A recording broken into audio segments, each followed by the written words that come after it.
just a poor boy from Liverpool. I'm just a poor boy from Liverpool.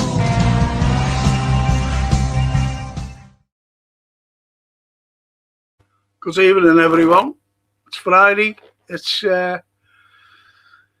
it's everything, isn't it? You know, these current affairs and whatever, what's going on in the world today, which is rather sad. Do you know what? I was looking for, that freeze. I've got it here somewhere, but I was looking for it and I couldn't find it, but I definitely have it for Monday. I will scour around, and I think it's here on my left. I thought it might have been over here on my right, but it must be here on my left.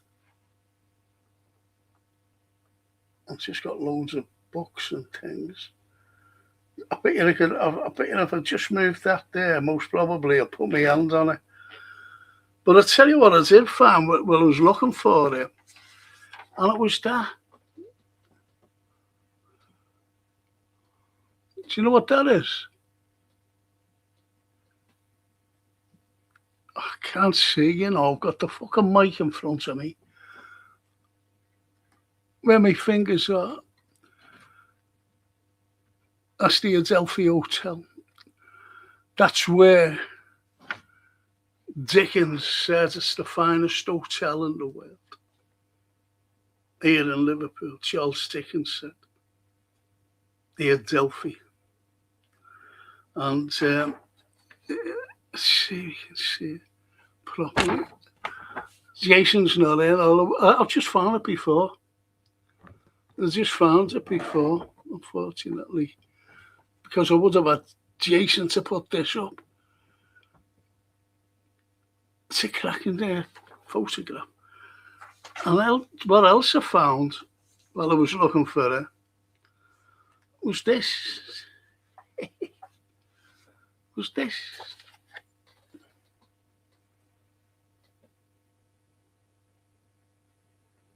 See?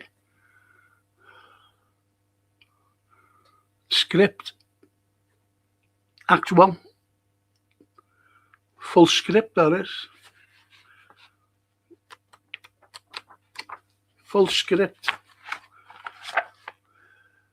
of me play that unfortunately because of COVID and the control just never got done, which is the shame. Which is a shame. Anyway, that's that out the way.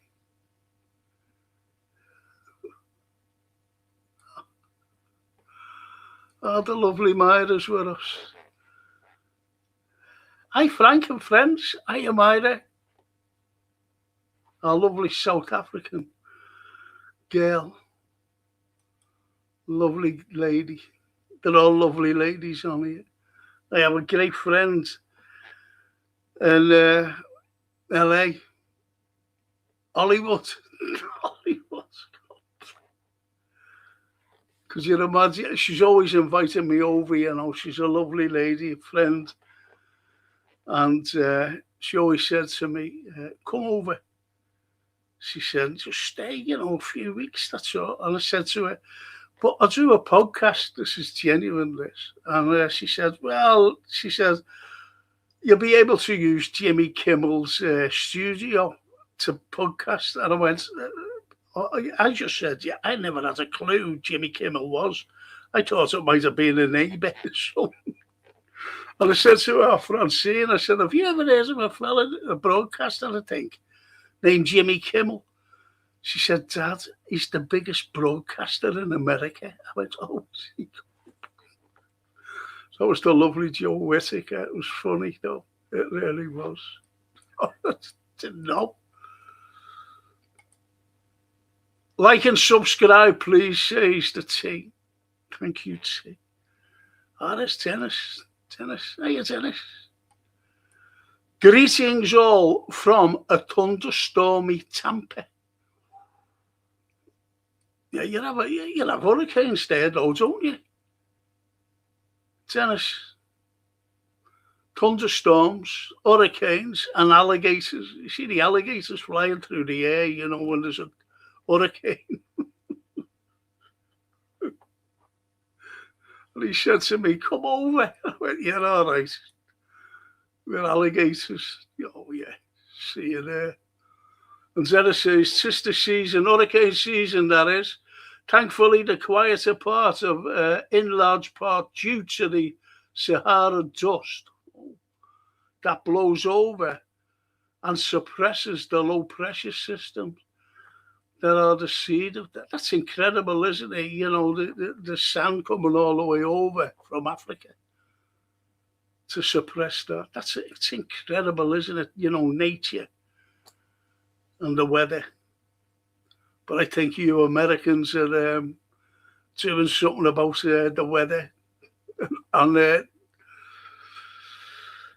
dare I say, earthquakes. I think you're experimenting on that. Oh, there's Josephine. Oh, Joe, just been talking about you. Hello, Dr. Frank. Oh, Joe, just been talking about you, sweetheart. Oh, that's brilliant. LA. All the way from LA. I've got Tampa in Florida, LA in America, and South Africa tuning in. And now we're busy all the way from London. It's Streamlight number 4, Frank. Good evening, greetings from the Heathrow Airport area of West London. Sir, sire.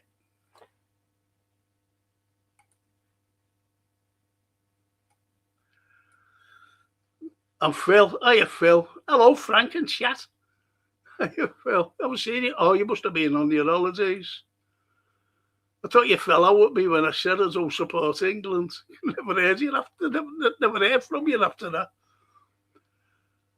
And I was busy. So I was woken up by David Icke, Jeff Rent's Crow 777, the Jordan Maxwell, who were your influences. Who were? David Icke? No. Well,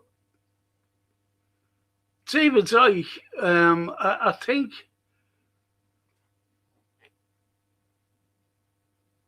I think what you've got to look at about David Icke, to be honest, is he was ridiculed, but some of his predictions came true.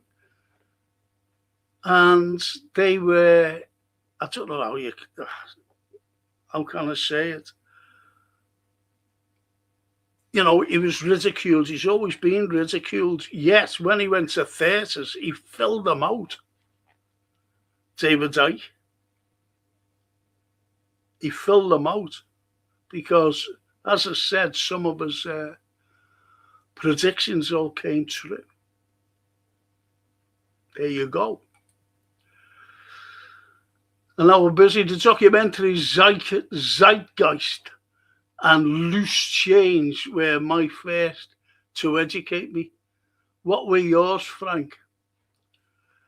Documentaries, well, to be honest, I was busy. I was educated in university. As a young lad, you know, I've always read. From comics, from little books and that Billy Bunter, and grown up with reading them. And then I picked up a book in the house, and I must have been about 11, something like that. And it was a book of poetry, and it was very simple poetry. I read it, so I got to enjoy poetry. And then when I start read papers, and then you're looking, and then when I went to university, my old professor said to me, he said, listen, he said, once you're smashed down, he said, what you've got to look for, he said, is propaganda. And once you break down the propaganda on both sides, you come to a wall. because you've broken down those walls and you come to a big wall that says truth. And there's where your truth lies. So it's things like that, right? It's things like that. It's like football, for example. Now, football, when I do my football podcast, I say, don't take any notice of some people on podcast because they're all only speculating, and they read from papers that says we've been like Liverpool. As a Liverpool supporter, we've been linked with everybody. And it's not until they're signing a contract. Like Szoboszlai, he signed a contract, an extension to his contract. Excuse me. My nose is itchy. And, blimey, sorry about this. And something fell there before. Excuse me.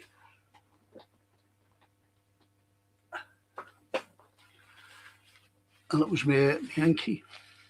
So anyway, they're the things I look at. The truth rather than speculation. I'll be doing that in a moment or two. Oh, are you, Carol? Carol Anderson Francis. Hiya, Frank. Good to see you. Looking well, my friend. Thank you, Carol. How are you? Wow. Oh, blimey. It's brilliant. All these lovely girls saying hello to me. All ladies, by the way. All ladies. Steamer. I got your replies by email. I will give you the date when I will visit. Oh, brilliant, Steve. That's great. That's great, mate. Them pictures that you were on, I forgot to mention them. With the excitement, saying that you come and visit me, so they were fantastic pictures, by the way.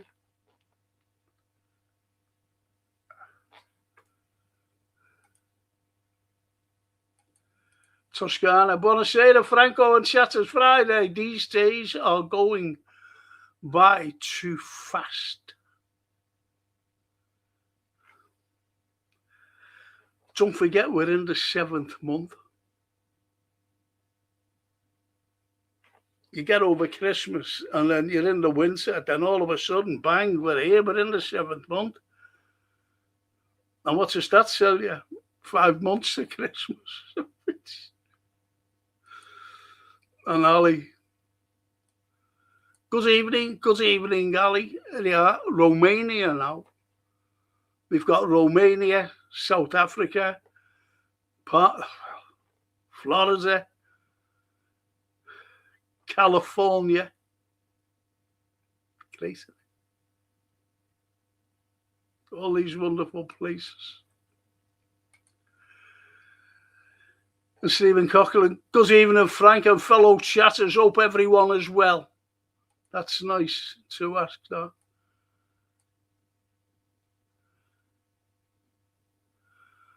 Evening, Frank and all, says the lovely little Linda Ellis. And there's the fella. I was watching something before. I'll tell you about it a little bit later on. And he should be made up, Cedric. You know what the name he's got? Film star from Hollywood. I'll have to introduce him to Joe Whittaker. Joe Whittaker, who's friends with Jimmy Kimmel. And I had to ask Francine, I said, who's Jimmy Kimmel? Dad. You don't know one? I said, I know. I only know Carol Anderson Francis. Doing well, Frank. Lovely to see you. Thank you, Carol. And you too, sweetheart. It really is. I've lost my tooth, Carol. Look. and it would have cost me 2,000 quid to get it fixed. And that was only eating, you're not going to believe it, a Kit Kat, a chunky Kit Kat, when a bit on it broke my tooth. So I can't get it done until after my operation next month. And Stephen says, don't worry, Frank, I'll never apologise. We are all behind you on the podcast. Peace. Thank you, Stephen. Thank you so much. And our Busy says, Frank, what do you think about the plantation Earth in 2008, when we were globally, financially gang raped by the system, and then said to us 4 times that they need taxpayers' money to bail us out? Everything is taxpayers' money. That's how the economy goes. We're paying for wars that we shouldn't be involved in. We're complicit in them. I want to be talking about that in about just a little while. So everything is taxpayers. Everything. Because even if Frank in chat says, Mr. B, hello, Mr. B, and I hope Mrs. B is okay. Because she looks in, doesn't she? Argentina.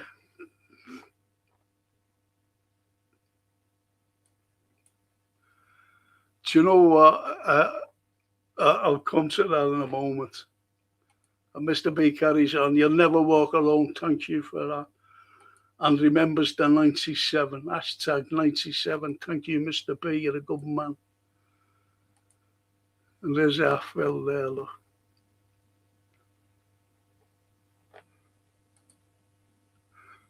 It's not coming home, but they are, Mr. B. You know, that, as I said last night, what they should be singing is They're Coming Home. Their, they're coming home. Not it's coming home. They should change the it's to they're coming home. That's all they can sing. They're supposed to blame the Germans now, especially, you know, with Tuchel.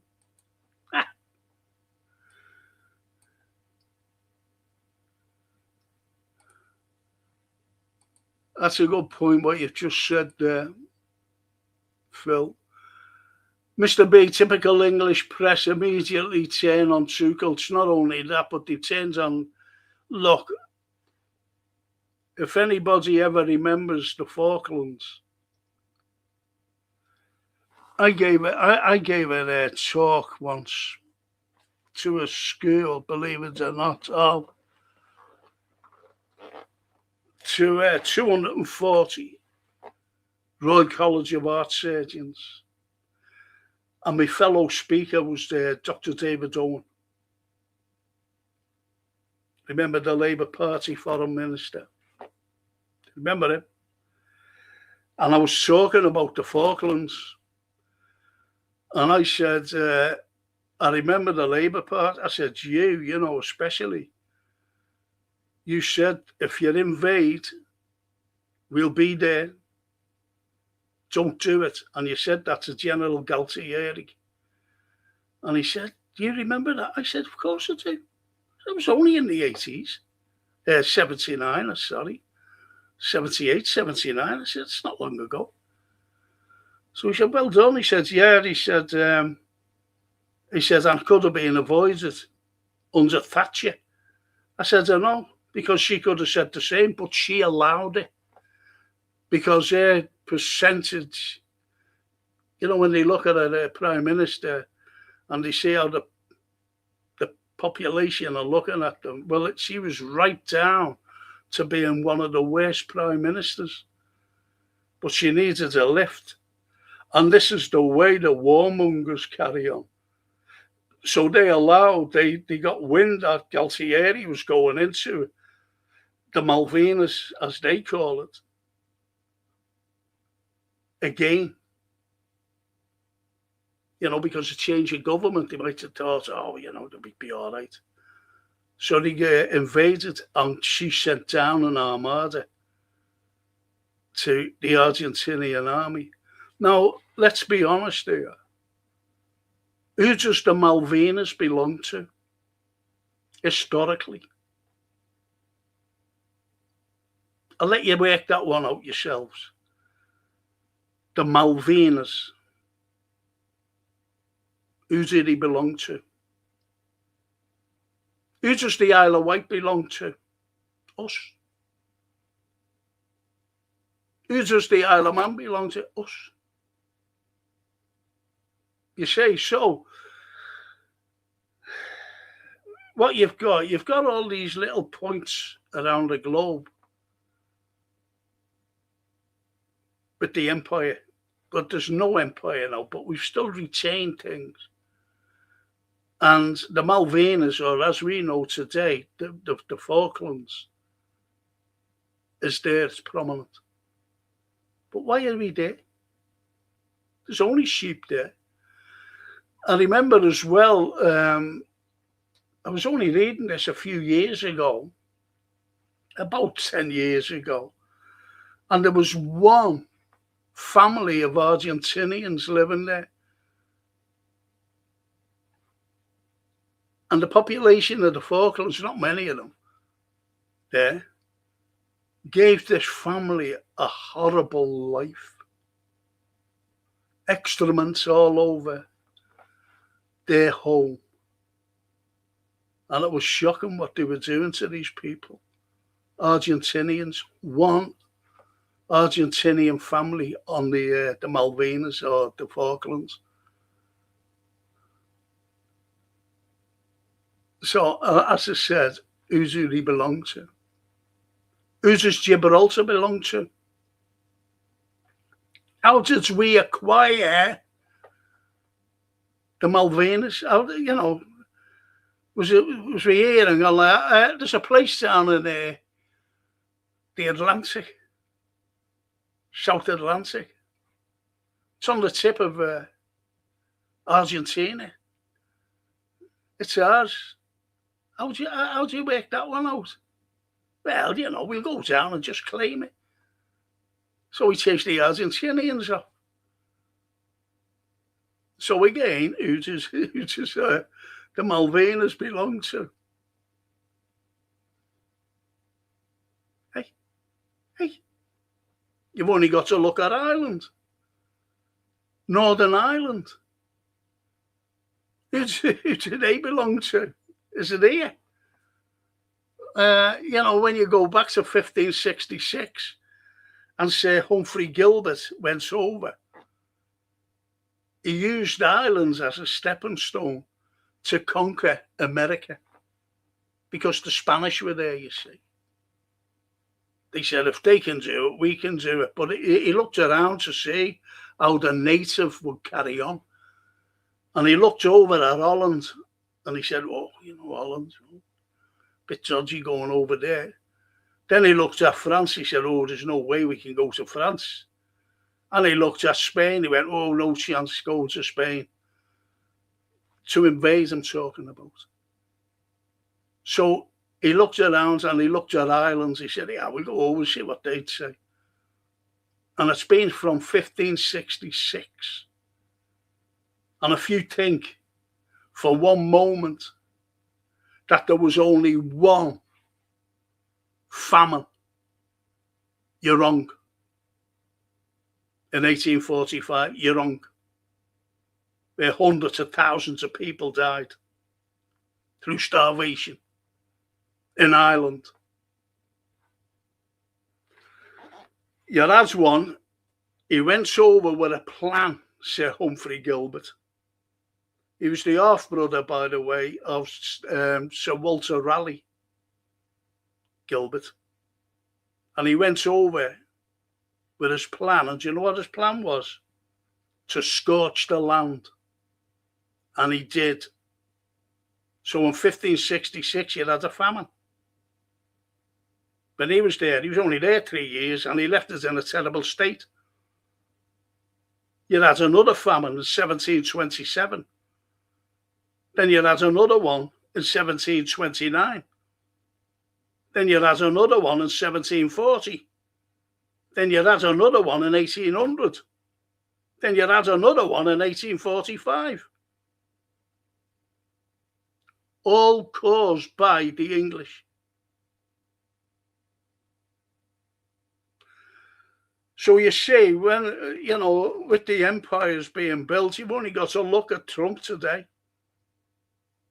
And he's trying to build an empire because he wants to police the world. He wants America to police the world. That country of America is only 250 years old. They've only celebrated 250 years the other day, or last week, or the week before, the 4th of July. And yet, of all the wars in that 250 years since they've been a republic, of all the wars since then, they haven't been involved in only 6 of them. Think about that. And you've got this dope here today who lives in the White House. Gives the orders from the White House. And what's he doing? He's bombing Iran. What's Iran done to us? What's Iran done to the world? The only thing that Iran has done to the world is give them oil to keep the wheels going around. That's all. Done nothing else. They haven't invaded us here. They haven't invaded anywhere in Europe. They haven't invaded America. They haven't invaded Australia, New Zealand, or anywhere else in the southern hemisphere.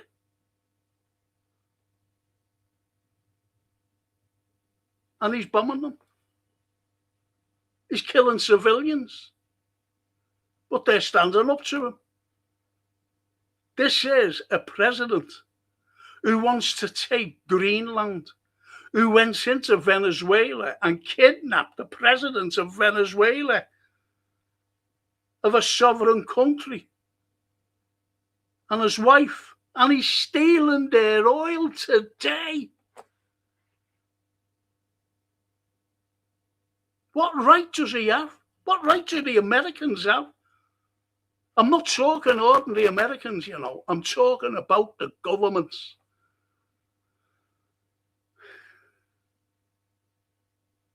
So what right do they have? What right does he have? Now he's looking at Greenland. You've got Marco Rubio, another politician. That idiot. A liar. He's looking at Cuba. He wants to take Cuba. Why do you think they're in a proxy war with Ukraine? Because they wanted regime change in Russia, a big nuclear power, so that they could go in and take their resources.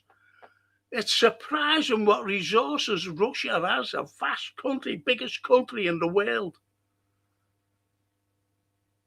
And the resources are incredible.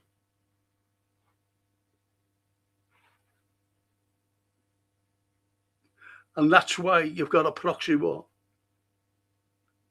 A woman by the name of Victoria Nuland, with the CIA behind her, in 2014 overthrew the legitimate government of Ukraine and filled them with Nazis, the Azovs.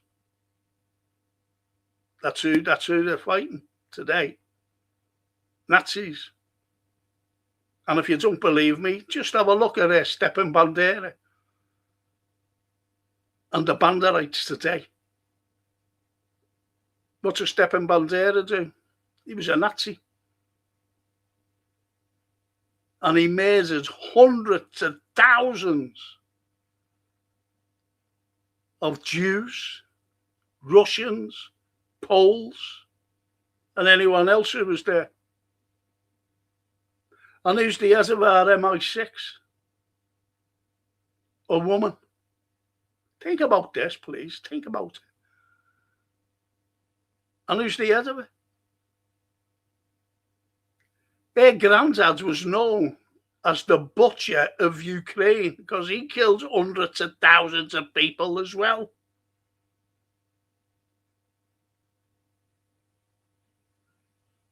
And just have a look at the EU, how corrupt that is. It's incredible, the corruption. I knew that there was always corruption throughout the world. I knew that. You know, you'd always get corruption, but I didn't realise the scale of it. The scale of the corruption is incredible.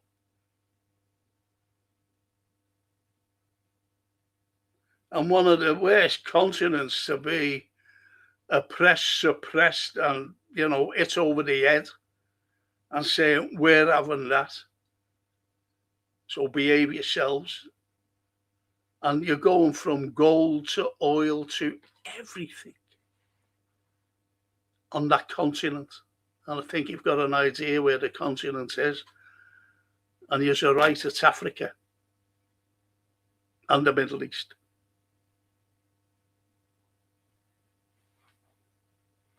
Look what's happening in Iran, as I mentioned before. What are we doing? Being complicit in everything. We're supplying the country, the most corrupt country on the planet, led by a dictator because he hasn't had an election in 7 years. Because he said, oh, it's war. Oh, yeah. Behave yourself. And we're giving them money. The most corrupt leader. He's a dictator now. The most corrupt leader on the planet. And we know about it. Yet we're giving them our taxpayers' money. So is America. So is the whole of the EU. And that's Zelensky. And the most corrupt country is the country he leads. And what's that? Oh, yeah, hang on. Is it Ukraine? Of course it's Ukraine. And we're giving them money, weapons, everything. And you're getting all the propaganda, which is so pathetic. Pathetic. They expect you to be stupid to believe it. Oh, Ukraine is winning the war. If Ukraine is winning the war, right, why are they asking for more weapons? Why are they asking for more money? One fella, one dope, one idiot, I think he's a Finland. He said, Ukraine's won the war. And at the same time, giving them billions and weapons. They've won the war. Come on. Hey. I just don't believe it. And if you want to know why they went in the first place, Russia, because after the coup d'etat in 2014, the Kiev regime just turned then on Russian-speaking people. Russian-speaking people, they turned on and massacred them. And it was more or less a genocide. Even Putin said, will you stop that? He was going on from 2014 to the West saying, will you stop this? Will you stop this genocide? Because of these Azovs, these Nazis going in. Just killing Russian-speaking people. So you see, no one took a blind bit of notice. Then he finally said, are you going to stop this? If not, I'll have to go in and save these people. Still done nothing. because the West wanted a war, especially America, with Russia, so that they could go in. They really thought that the people of Russia would turn on their leader, which was Vladimir Putin at the time, still is, and overthrow him so that they could put a puppet in. Like they put puppets in. This is what you call regime change. Wrong. And why all the sanctions on Russia? I was listening to, I don't like this fella, Jones, what's his name? David Jones, is it? No. He's got a podcast. Oh, what's his name? Jones. Anyway, I was listening to him and he's going on about Lindsey Graham, calling him a monster, which Graham was, simple as that. Horrible warmongering hawk. And he was going on about Gaza, which he was right as well. And he was saying, like Lindsey Graham wanted to actually nuke.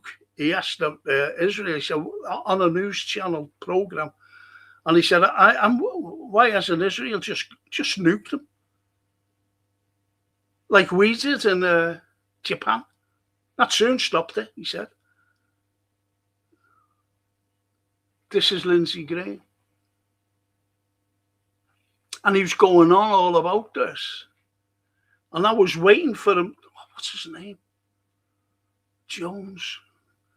So anyway, I was listening to him the other day. And I'm waiting. And when I seen that he was coming to the end, I paused it. Then I went on to the comments. Not one mention of what Lindsey Graham said about Russia. Not one. Have you ever seen Apocalypse Now with Marlon Brando? And you had this colonel coming out of his tent one morning, and he's just standing there, and he had this big cavalry hat on, and he's standing there with his hands on his hips. Robert Duvall is playing the part. And then behind him, you see like all this like jungle thing over a little river, jungle. And then all this bomb going off. And it was napalm. And he said, I love the smell of napalm in the morning. First thing in the morning, he said. Giving you some idea of what America were doing in Vietnam. And that's what more or less Lindsey Graham said about the Russians. We like killing Russians. I like to see Russians being killed. Every Russian. But that Jones fella never even mentioned that. Do you know why? Because he's a Russophobe. Because I've watched him before, last year. And he was going on about, and he must know about Zelensky and Ukraine being the most corrupt people on the planet, stealing billions and sending their lads and girls off to war, to the meat grinder, to be killed. He must know, when I was listening to him the other day, that people are being dragged off the streets.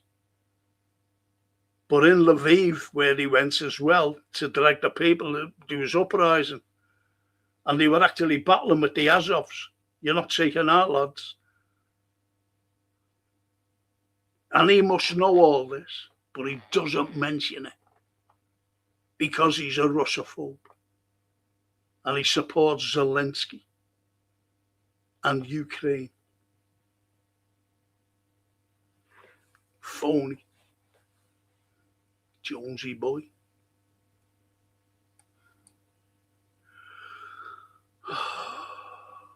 Sorry to go on, boys and girls, but that's the way it is. That's the way it is. Don't know where I am now. Excuse me. Just let me get me down.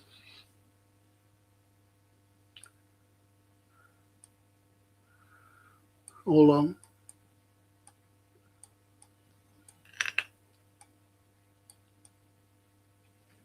Sorry. I missed you so.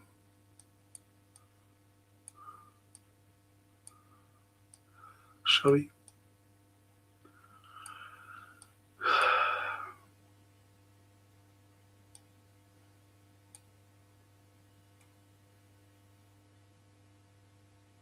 Anyway, I'll go to that power busy. You look like a hard man, Frank. Just tell people you were in a fight. It's been with me year tooth.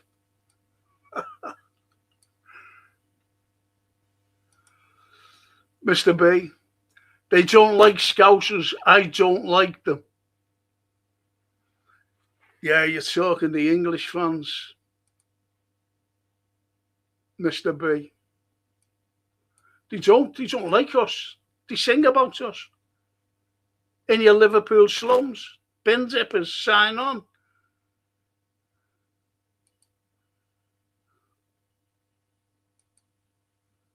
I can't stand the fans and players sing God Save the Queen, King. Do you think it could be changed to Rule Britannia or just music? But we don't rule the waves anymore. We don't rule anything. That's what I mean about building empires. That's what was going on about the Malvinas. What about Gibraltar? Why do we own Gibraltar? We took that in 1729 or something stupid like that. And the Spanish won it back. It's our land. Fuck off. And I just said that as, what they do say. And I like Sanchez because he stood up to Trump. He stood up and Trump said, we're going to take you out of NATO. It'll be better if they did. It'll be better if all of Europe came out of NATO.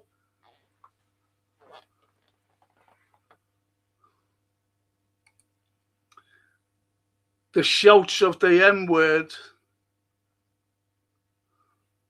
is disgusting. What word is the shouts of the M word?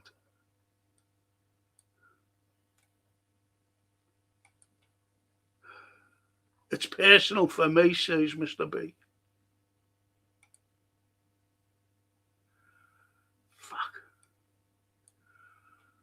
And Stephen says Tuchel will probably lose his job after the World Cup heartbreak for England, after France.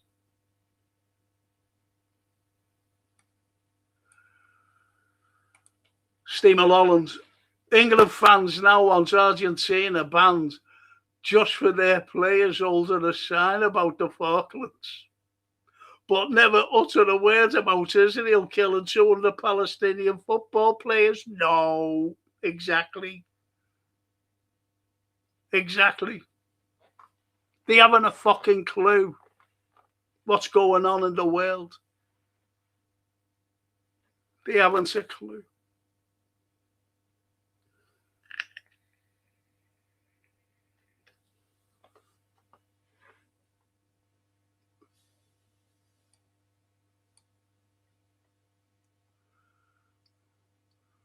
And lovely Maggie.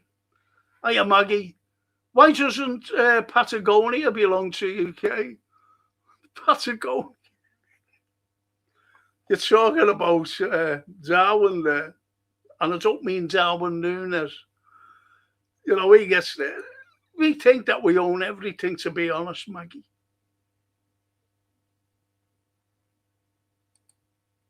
See, it's what you call a nature reserve, and no one should really own Patagonia because that's where scientists uh, and biologists go to, and just go there, set up camp or whatever, and study. It belongs to the world, Patagonia. Like every country should belong to their country. Every country. You've got the likes of Scotland here. Scotland wants to break away from Westminster, and I don't blame them. I really don't blame them.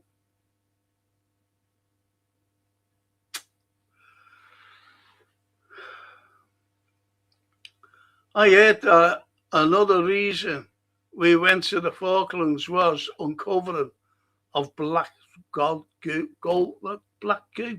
Oh yeah, oil, of course. That's why we won't give it up. One day we will. We'll have to.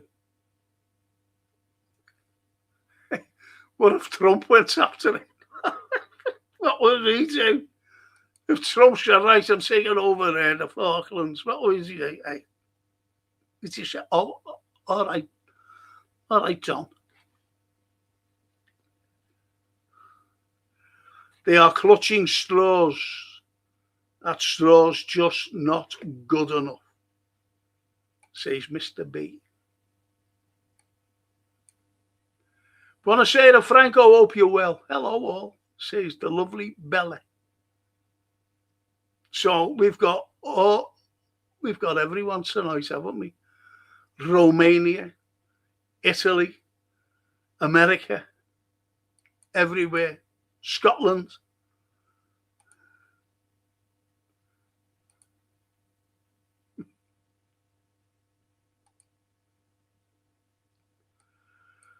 Whoever come on here, listen, look out, please, for please. You'll get some prick coming on, and he'll put an N, and then an I, and then a G, and then another G, then an E, and so look out for him. If there's any moderators on, block them, please. Don't want any of that racist stuff. And Stephen Cochran, England bore the life out of me, especially international breaks whenever they come around during the season. It's a mighty 2-week bore fest. You'll never walk alone.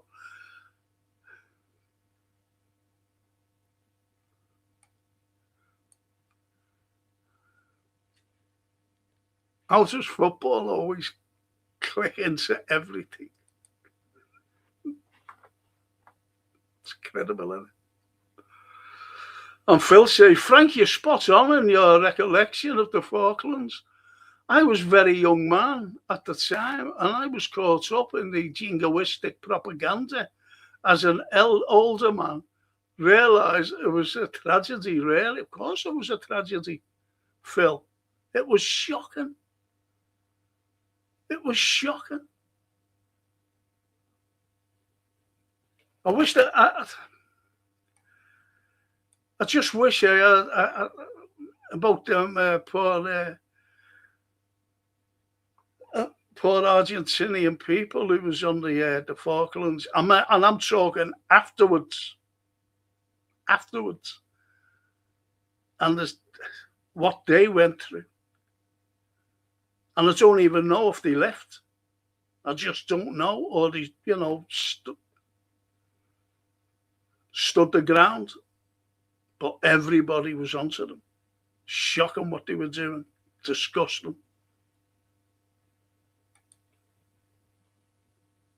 In Tuscany, I've seen so many disgusting comments gloating the bombing and sinking of the Belgrano when it was turning back. No, it was out of the international waters. Tuscany was well out of it.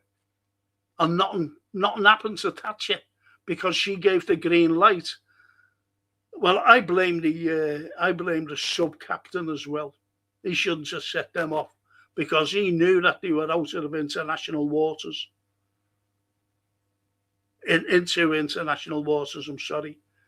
He knew that they were miles out of the ring that they put around the Falklands.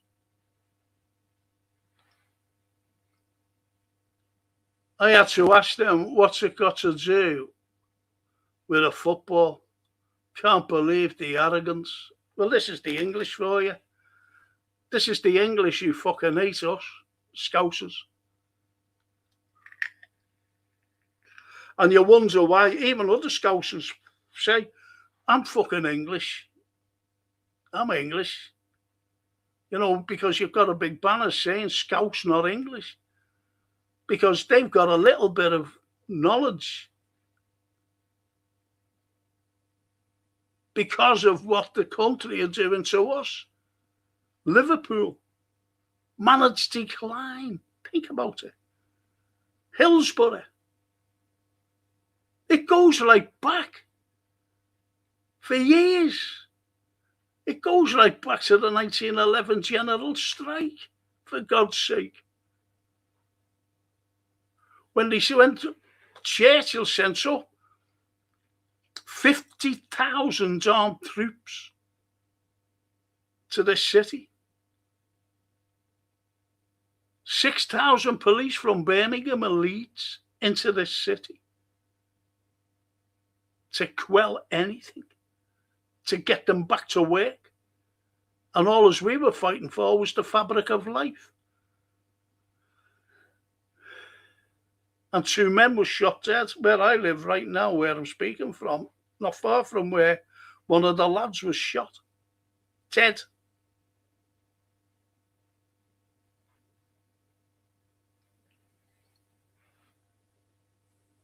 Striker.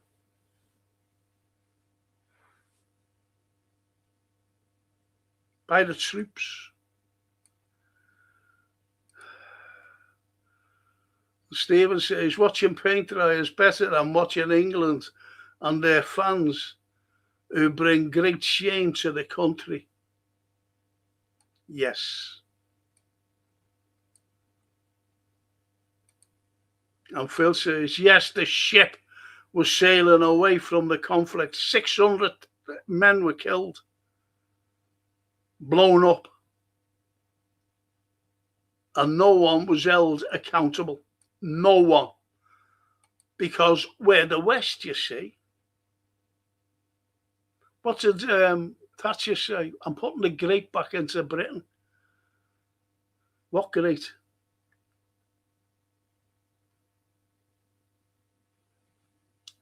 And Stephen says, Argentina are concerned about the Malvinas, but their idiot presidents are selling off land to the tiny hats and the other foreign countries. Of course he is, because you know what he is. He's a tiny hat himself. He's a tiny hat. And he's complicit in what's happening in Gaza.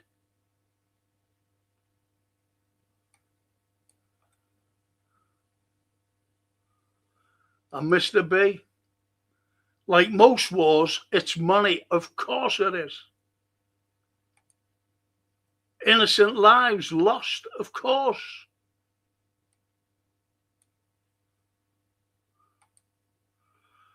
And Stephen says, Donald Trump is the biggest terrorist of all time by killing innocent people. The man is crazy, lunatic. He's bad news. Thing is, you see, I can't get over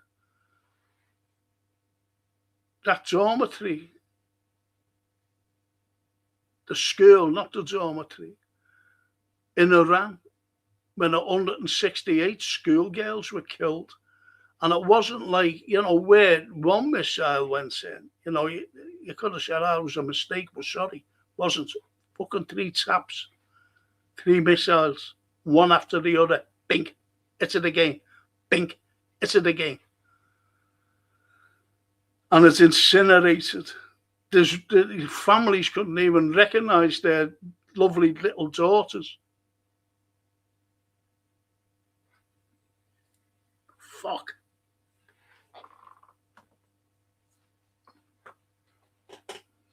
Can I just mention these my sponsors, please. And it's Gap Painting Services. Please, if you know anyone who works for the NHS and they want them decorated done, tell them to get these people in. Tell them not to struggle coming home from work. Tell them not to struggle. Get these people, they get a special discount. And if you know any elderly who's wanting decorating done, tell them not to struggle. Get them in. They get a special discount. And if you're not fitting into those categories and you're wanting to decorate and you don't feel like struggling climbing up ladders or painting ceilings like I did and broke my bloody neck,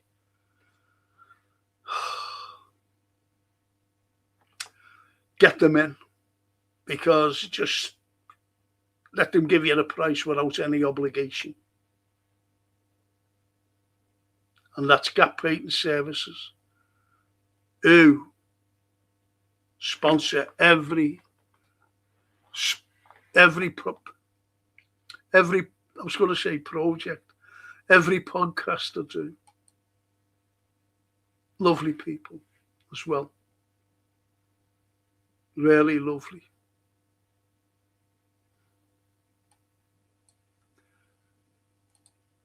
Hiya, poet. The Falklands War was a disaster for this country. Thatcher was about to be slung out. Yeah, I mentioned that before. She would have been a one-term prime minister. The Falkland crisis saved her arse. Yes, that's why they allowed it. And look at all the people that died.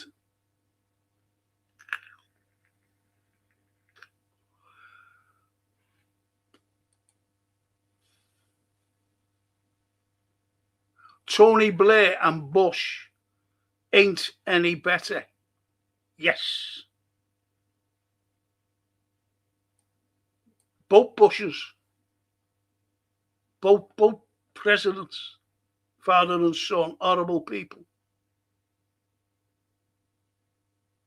They're complicit in everything. Obama's one of the worst. You've only got to look at Gaddafi. Gaddafi was a great man, to his people. And he lived in a tent. Someone asked him, why are you living in a tent? He said, well, I'll live in a tent until every Libyan of my country has got a home. That's what he said. The prices there were unbelievable. Free utility services. Everything was free. The petrol, what they were getting, or diesel or whatever it was, so it wasn't even like a shilling at the time. 5p. Incredible. And if a young couple were getting married, he'd give them an apartment and 60,000 quid as a dowry. And what did he want to do? He wanted to get away from the dollar. And he said, if you want to buy our oil, you buy it in gold. That was the end of it. And all the propaganda about him, he was a dictator and he was horrible, he was shooting everyone, he was killing everyone, he was hanging everyone.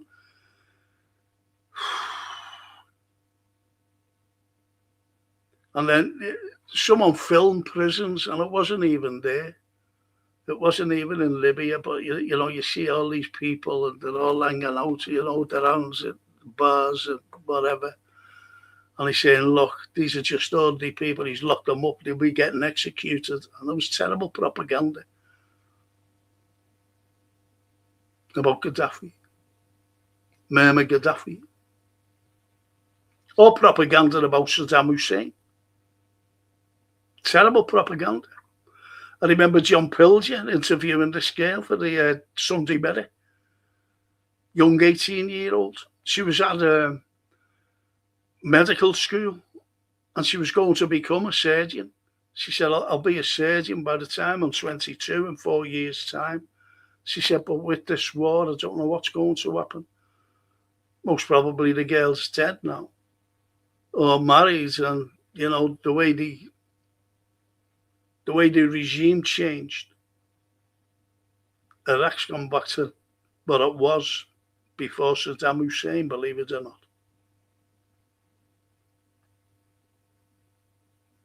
Just gone like Afghanistan.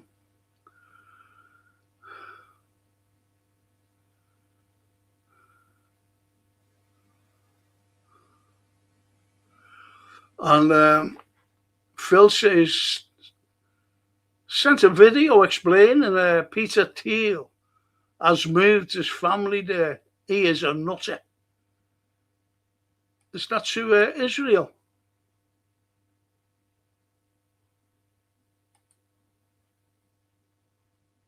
Saddam Hussein was never a threat when he was killed by those Americans, as Iraq was a beautiful country once upon a time. Of course it was. Of course it was.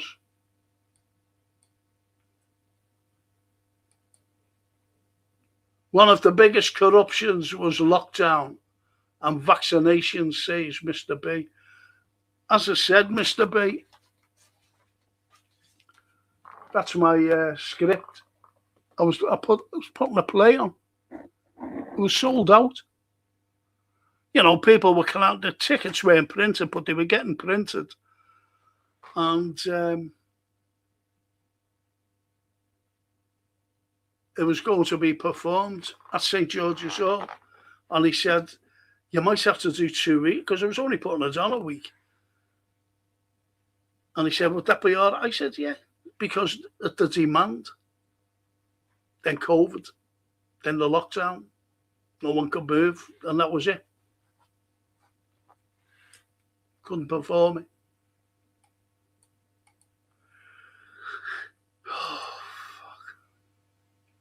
No way the miners' strike happens without the Falklands. By keeping it in power for a decade, the Argentinians ended up doing more damage to this country than Hitler and Napoleon did combined.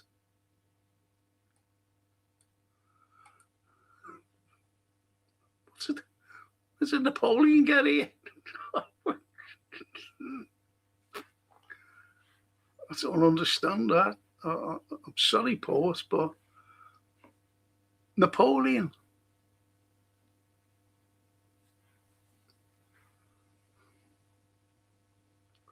Toscana to our busy. I haven't and won't ever sing the dirge of a song. It's embarrassing. And for a family who gets away with things, we'd be jailed for. Yeah.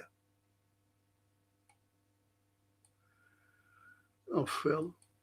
Hey, Frank, was Lindsey Graham killed in the hotel in Kiev where the NATO officials were blown up? Well, that's one of the conspiracies, isn't it? It's one of the conspiracies. And the other conspiracy, that he was poisoned.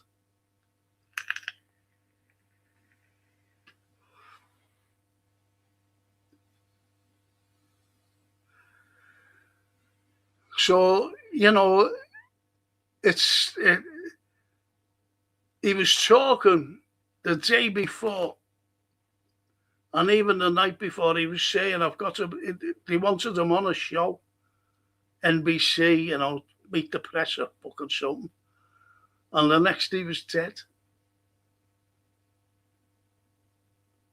Don't forget, you can be poisoned, and it could take days for it to hit you. You could have a drink or something. You could even have it in a different country, like Kiev. But why would they want to kill him? Because he was a great savior to them. He wanted to kill all the Russians.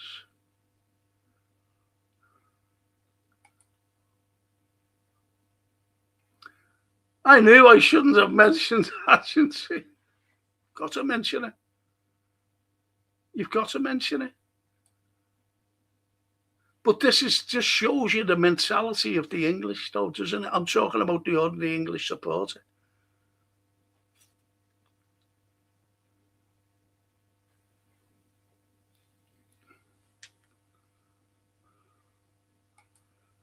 Caused murder. Did. They do a great stake. Yeah, Argentinians, yeah.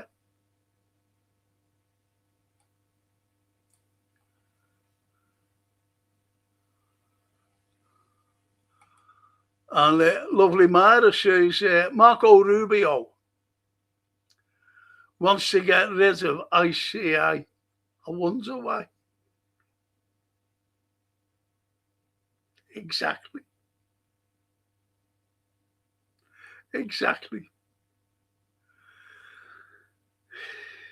Wait till he takes over Cuba.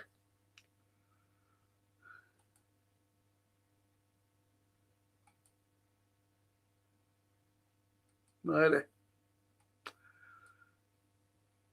Even in Frank says, Sean, hiya, Sean. Hiya, Sean, mate. Stephen O'Connell. Stephen Cochran, sorry. We're sending billions to other nations while our people are struggling to make ends meet, especially with the poverty on the increase. The thing is, you see, Stephen, I mentioned before about the billions being sent to the most corrupt country on the planet.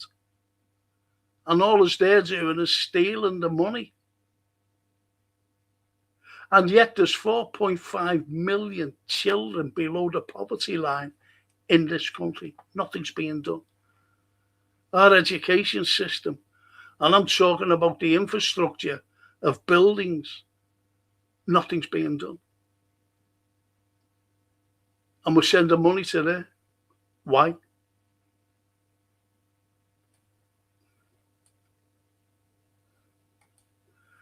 Frank, I don't want, Phil says, Frank, I don't want, but the financiers and horrible puppets will not give up. 14 years in Syria.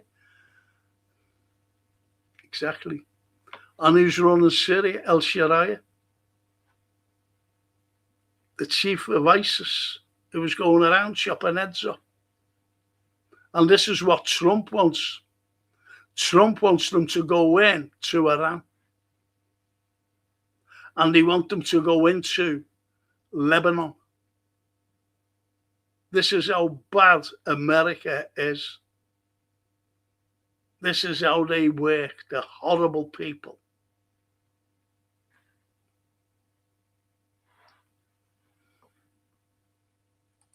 Alex Jones says, lovely Myra. Alex Jones.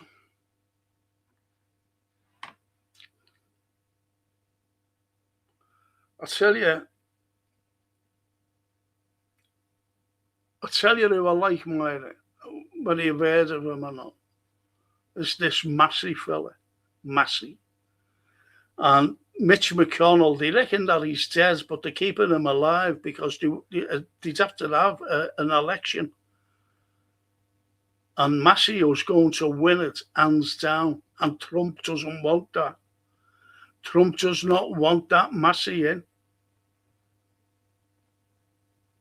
And that's why they're keeping him alive. They reckon he's dead. Mitch McConnell. We never have money for our own, says Mr. Of course we don't. Of course we don't, Mr. B. Joe, looking good. Thank you, Joe. You always look good with your photographs and things. I don't go on Facey anymore, Joe. Unfortunately, because every time I went on Facey, I used to see her out with her, with glamorous mates. Making me jealous.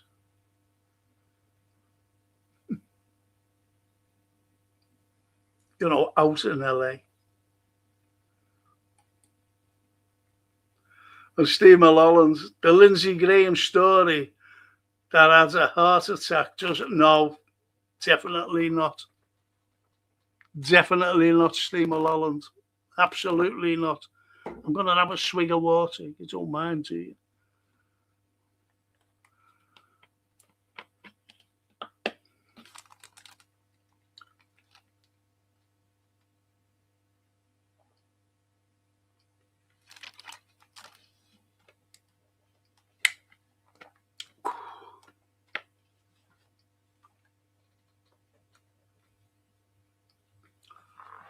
I was up at my daughter's the other day and just sitting there, in the garden. Like.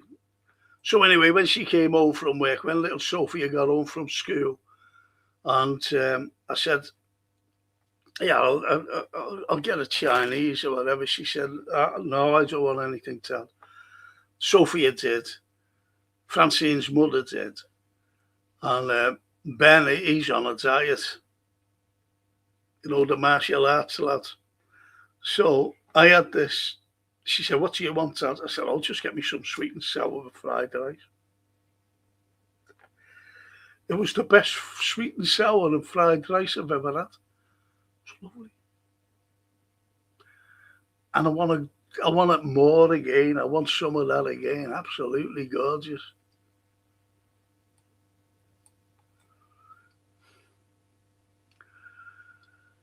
But I agree with you there, Steve Mulholland.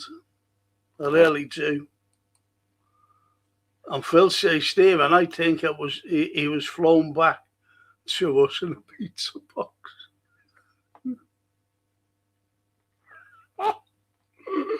Flattened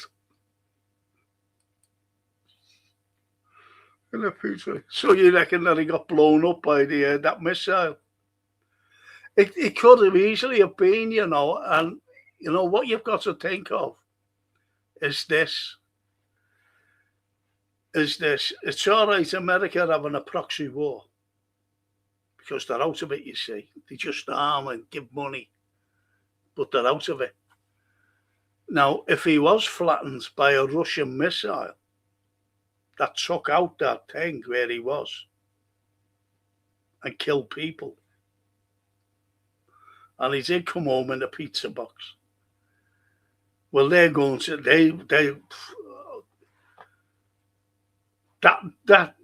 that to America would cause a war between Russia.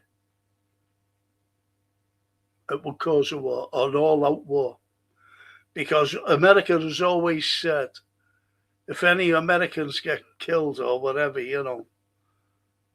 they'll be at war with our country. America always said that. Remember, I forget when it was. It was during this conflict, the SMO, and someone mentioned about an American, and he should be up for war crimes. And I think it was a mercenary. Well, a mercenary should be, any mercenary found in any country could be put on trial and executed, any country, including this one. Right, because they're known as terrorists. Anyway, this should be in The Hague. And Biden said, was it Biden or Blinken? I think it was Blinken. It was that other Pratt, that other divvy, Kirby. That Kirby fella, the ex-admiral. And he said, if any American goes on trial in The Hague, we don't recognize The Hague. We will bomb The Hague. That's what he said. That's what he said. Wasn't Biden who said it? He was always asleep, him. Stephen says, can you please hit the likes for Frank? Thank you. Thank you, Stephen.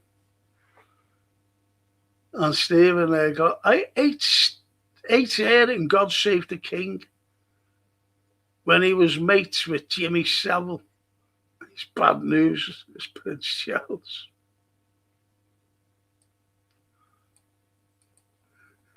Jimmy Savile. The shouts of murderers. Yeah, we get called murderers. Of course we do. And we live in slums.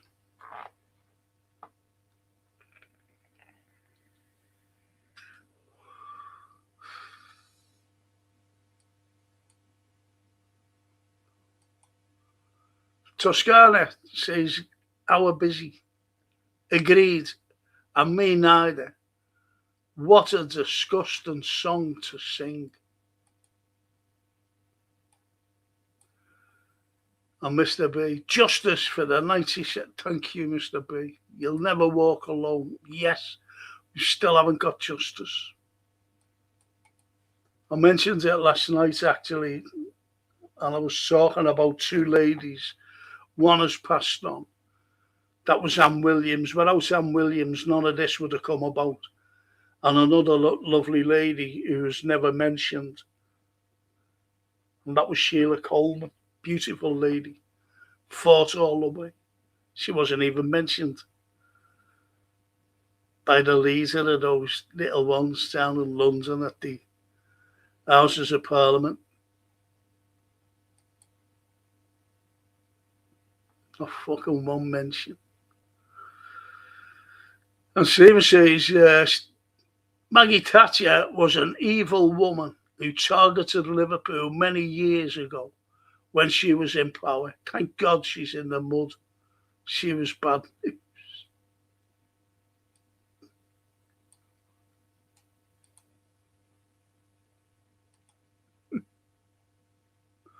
She's in the mud.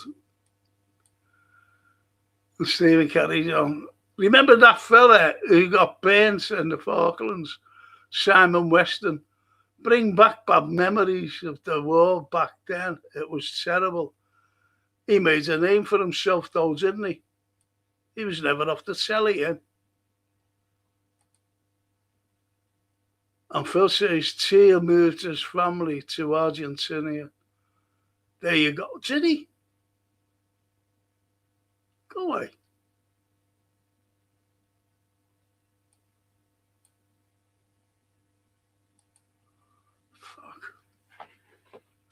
COVID was a con, and those vaccines was a curse as everyone suffered at the hands of the virus and was never the same person after those jabs. Cons everyone, to be honest. Stephen. And Phil says, the way they manipulated the population during COVID, I'm sorry, I took the jabs, but needed the holidays. I took them myself, I'm being honest.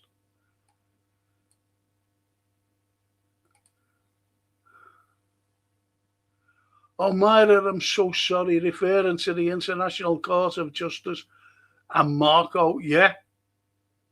Stopping everything, these people. And they've only got to look, Myra, at ICE. ICE are going around killing the civilians of America. It's just like this country. You get a woman who got 3 years jail today for being complicit in a murder,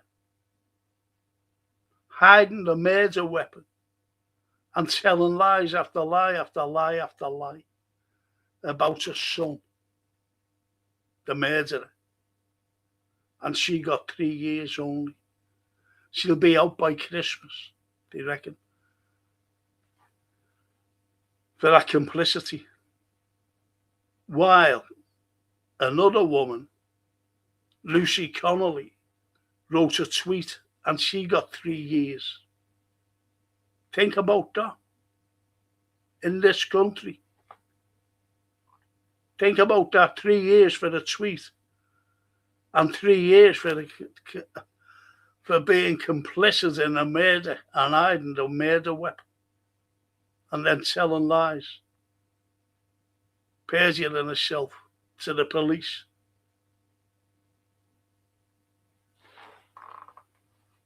Shocking.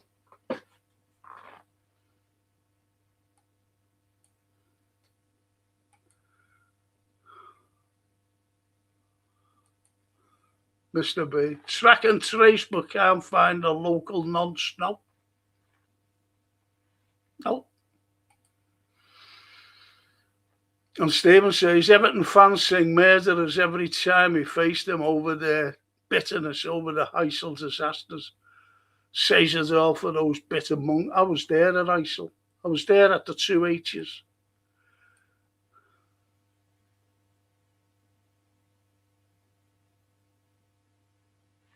Horrible. And don't forget, lads went to jail over there, right away. But we get called murdered. But I'm telling you now, is it, just Heysel? Because when you see, you seen that, didn't you? As they were shouting it. You know what that is, don't you? It's the crush at Hillsborough. Against the fencing. That's what that is. So what are they singing murderers for? Because as you know, we murdered our own, as they said at Hillsborough. Think about that. Phil, spot on must be. Never mind some nutter fresh on Dover Beach, sad.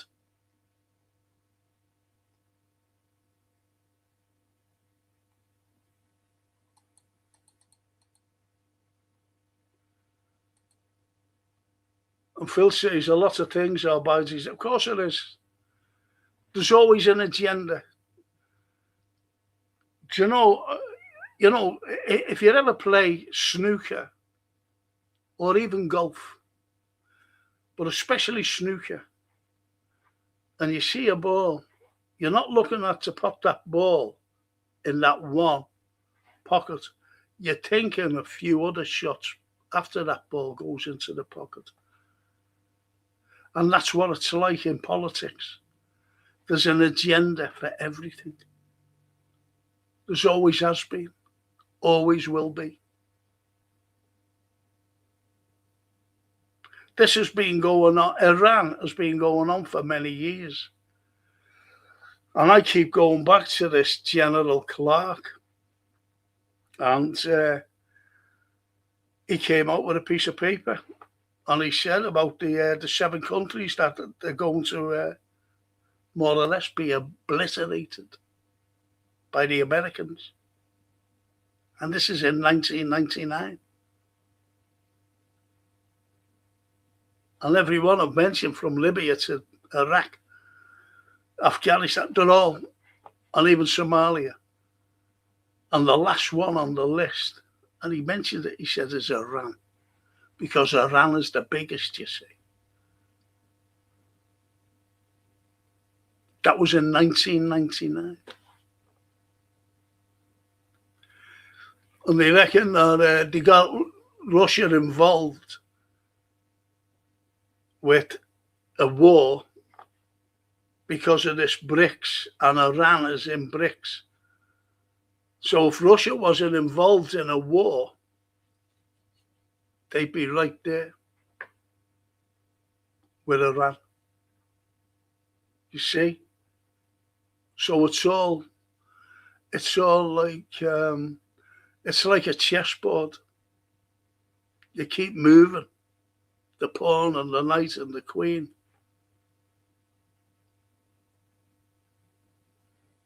And that's the way it is.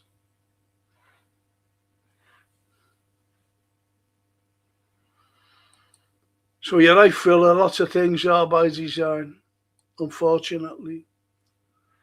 And Mr. B, I seen a footage of County Road's police attack on the vulnerable old guy 2 nights ago. I don't know anything about that, to be honest, Mr. B. Was that the old fella who was handcuffed?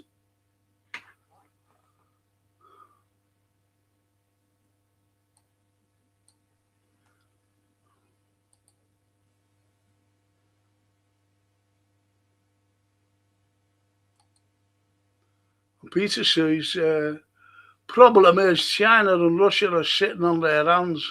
The West is dangling over the precipice. No, you're right, absolutely, because it's not... the EU, as you know, is corrupt. And they're letting it... They're just sitting back laughing. They're sitting back laughing. It's as simple as that. Let me try and move people. Jesus. Yeah, they're laughing. But China, I was listening to, I listened to a lot of people, and you get information off them. They're brilliant, actually. Most of them are American. You know, philosophers,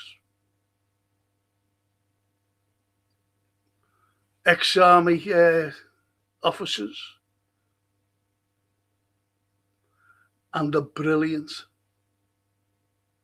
What they say, because they're coming out with the truth, and because they've got generals who are bought, and they're just coming out with a load of nonsense.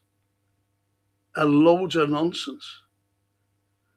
it's the unfortunate thing is the ordinary American people are believing them, but so are we. Believing them. About what's happening in Ukraine. About what's happening in Iran. But you're right there, Peter, and he carries on. I would say hooliganism stinks of aging provocateurs. It's always been like that. You've only got to go back to Orgreave when the miners' strike was on. And who your asses dressed up as policemen was MI6 and MI5 and Special Branch. So they're your aging provocateurs. And it wouldn't surprise me.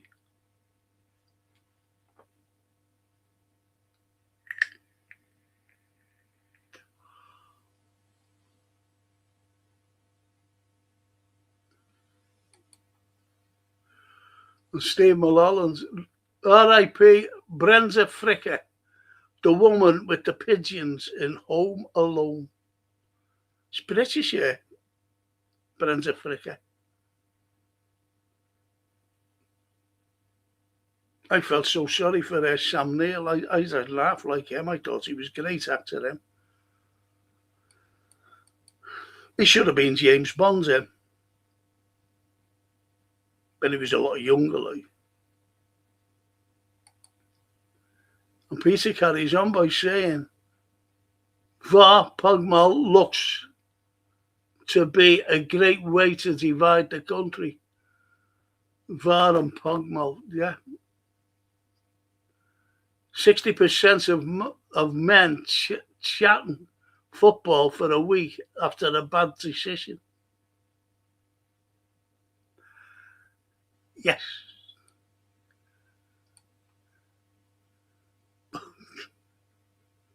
It's true though, isn't it?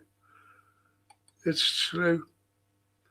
And Stephen, the level of policing in today's world with the two-tier policing policy, where you've only got to look at that sentence today, it's shocking. The second Iran decided to negotiate, I stopped watching. Peter, it's like America is so convincing. It convinces people.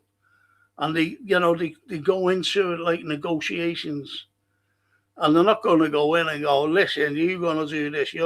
It's just all diplomacy. But America's got no diplomacy. And you've got the likes of Kushner and Witkoff. They're real estate agents.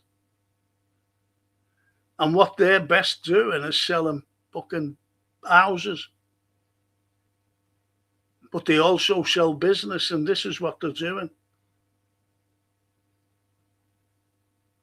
They're going around saying, we'll do business. Like the mafia. We'll do business. It's only business. It's only business. That's what it's like.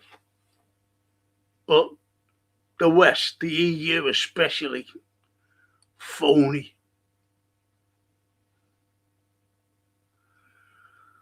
So they don't really negotiate. But Iran, they're taking that. They've said no more negotiations. Fuck you. Do what you've got to do, and we fucking do it back. And they are. And Stephen says, Stephen Coughlin, it's shocking as most police of today are bad news with police brutality. It's always been the same. It's always been the same. Get smashing the Tories, I mean, like, says Mr. P.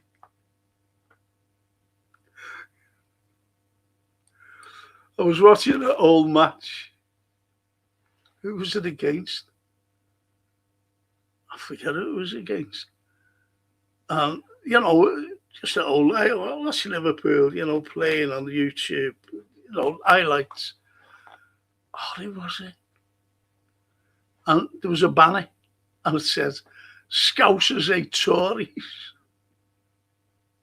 So funny. Scousers hate Tories. We'll be able to bring that into matches, would you? And Mr. B, she's not the lady with the pigeons in the kitchen. Or is it someone else's?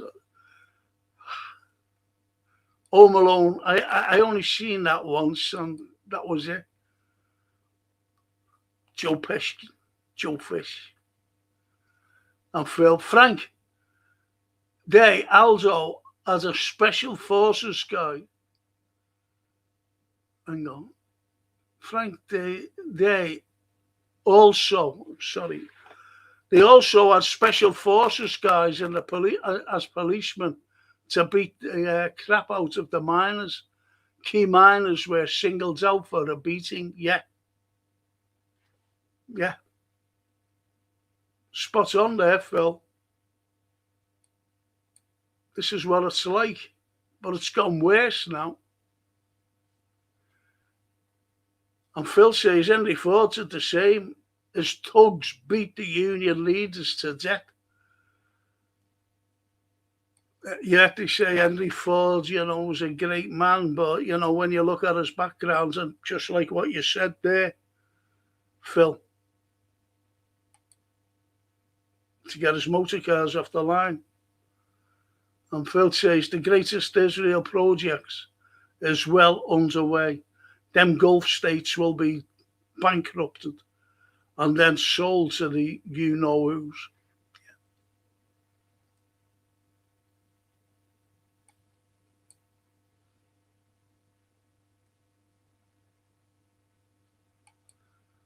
And Peter says there was an early Chinese dynasty that was at war non-stop because of lead poison.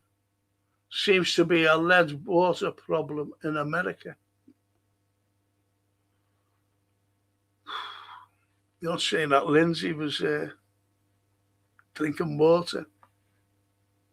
That's true, that, because does anybody ever remember when Obama, I think it was up in Michigan, I'm not quite so sure, and it was about the water. People were complaining, and he was there, he went to this meeting, and it was only with ordinary people, and they gave him a glass of water and said he had to drink it, and he wouldn't. After them saying, oh yeah, everything's going to be fine, the water's good, and they brought him a fucking glass of water and said he had to have that then. And he wouldn't drink it. That's Obama for you.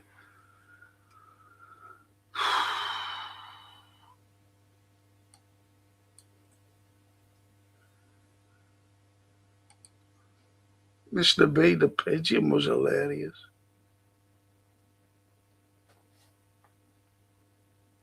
Is this what we've come to?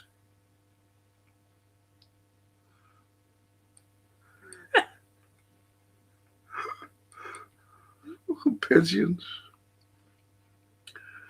And Mr. B said, my mate the other night said he's never been that nervous about a semi since sitting on the Jimmy Savile.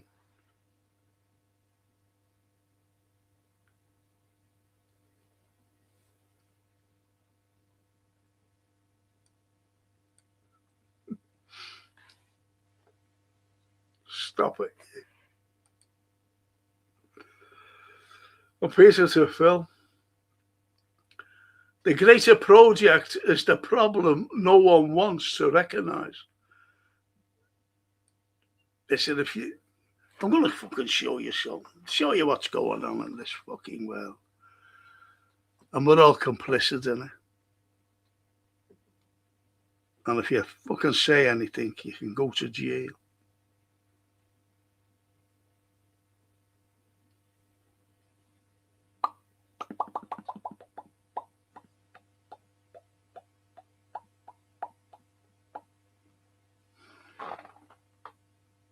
I don't fucking believe this, you know.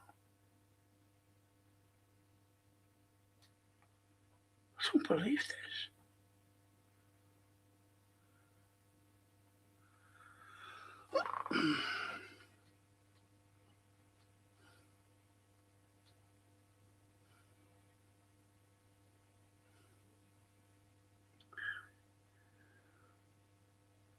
I don't know whether I gave them to Jason.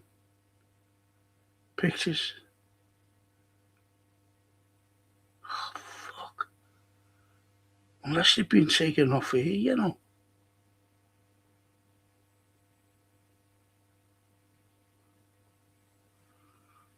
Do you know what? Can these get into your photos?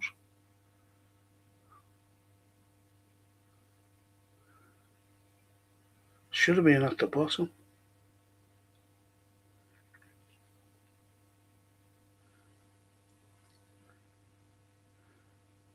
I'm awfully sorry about this. Can photographs be deleted?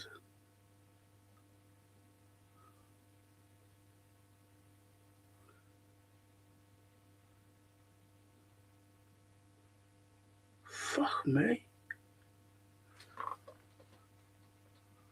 Fucking photographs. Try one more. Now let's see. Yeah, there's one here.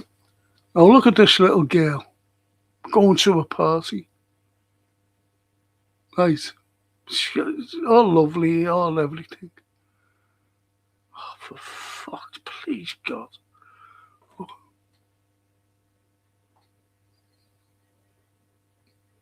Beautiful child. I just wish she's got no arms, look.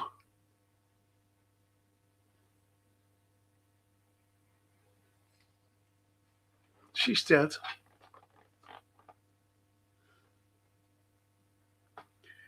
She's dead.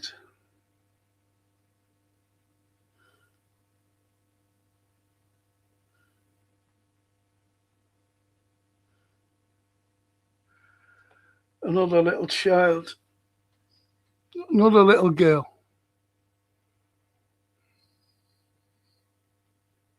Sorry about it.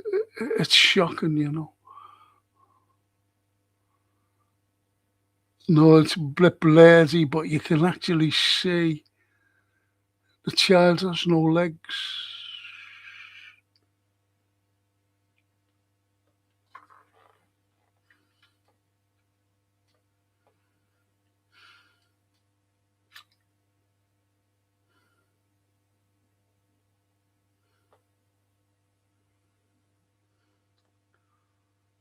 And look at this child. Just bear with me.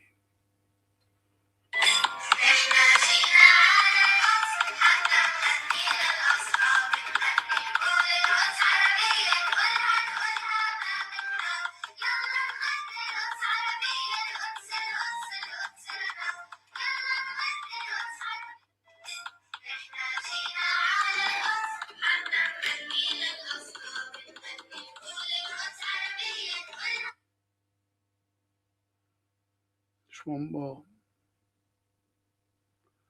Just one more, please.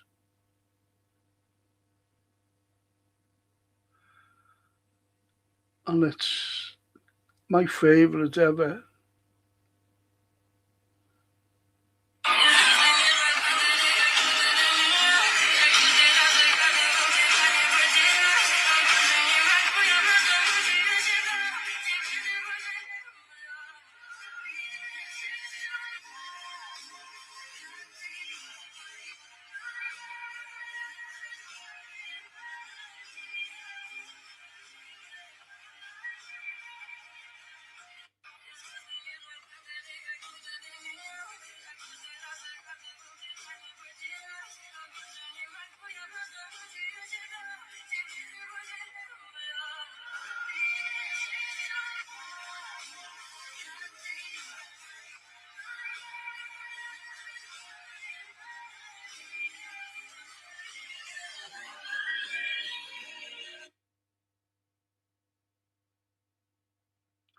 That child is dead.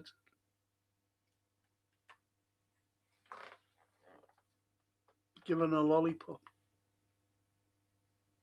A few days later, she was dead. This is what it's about.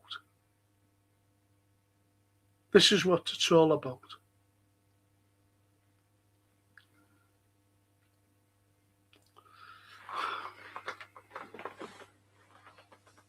And it's so sad, that we just sit back and look and take it. These are children. A little girl was an orphan.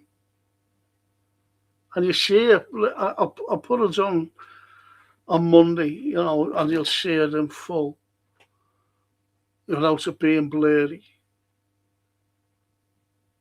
And you just see her eyes filling up. Because someone in her little younger life, someone showed a little bit of kindness and compassion and gave her a lollipop. And she just looked at it. And then she was looking up. And she was looking at the lollipop and her eyes started to fill up.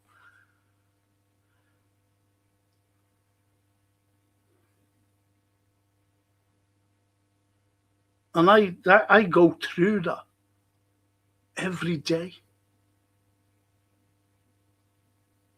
Every day I go through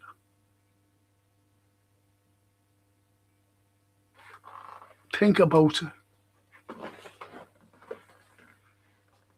Just think about it, people. Beautiful children.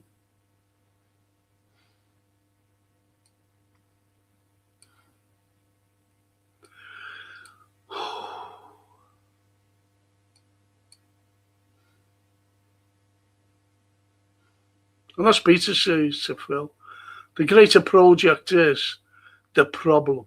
No one wants to recognise that.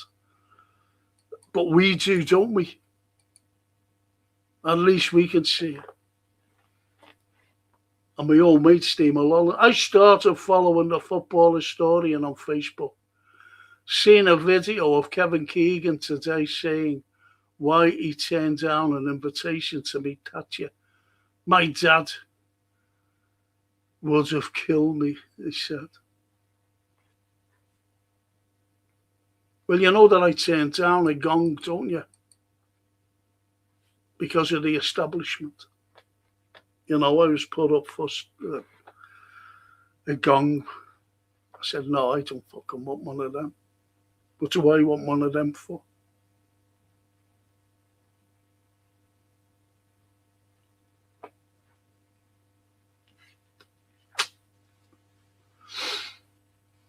When we've got 97, when we've got people, the likes of Anne Williams, who fought for his son, Kevin, for years, went to the European courts and saying justice has to be served. My son perished and it wasn't his fault.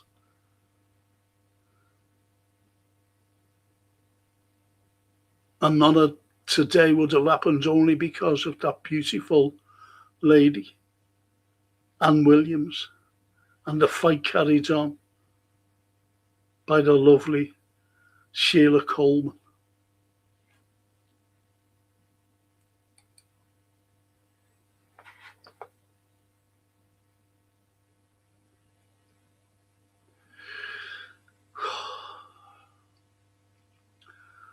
We play the Black Cat soon in pre-season, and we didn't have many signings to show off. Only Jacquet and Munoz ain't back from the World Cup, so it's mighty concern with this season starting in 4 weeks, Frank. Well, we'll be doing a football show next week, so I'd rather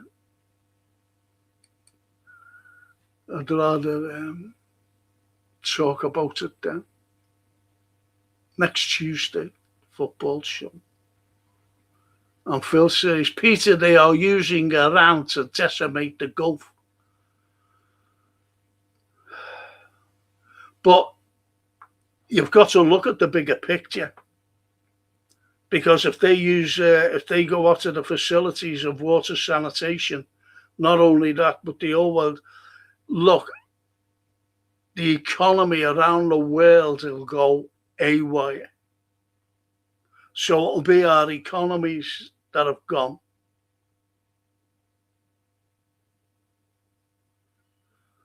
Everything. Not only that, but the inflation will hit the roof. I have to go shopping for myself, and I'm spending a hell, and I only live on my own. I only live on my own. Francine takes me. I used to trolley as a Zimmer, can't walk. And when I put my food in, fucking hell, it's going to be quadruple.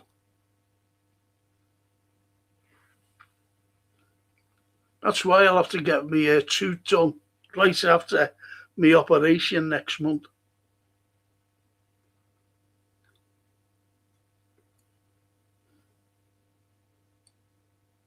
In case that goes. Oh, all right, Benno, lads. Michael, how are you? At least Pigeon is on my scouse. Scouse, you mean? Not on my scouse, I'm in, Frank. Funny enough, I was up in our Francine's, Michael. I was watching it, and it's a big, massive wood pigeon. God blimey, big as a chicken. Should have seen it. Beautiful as well.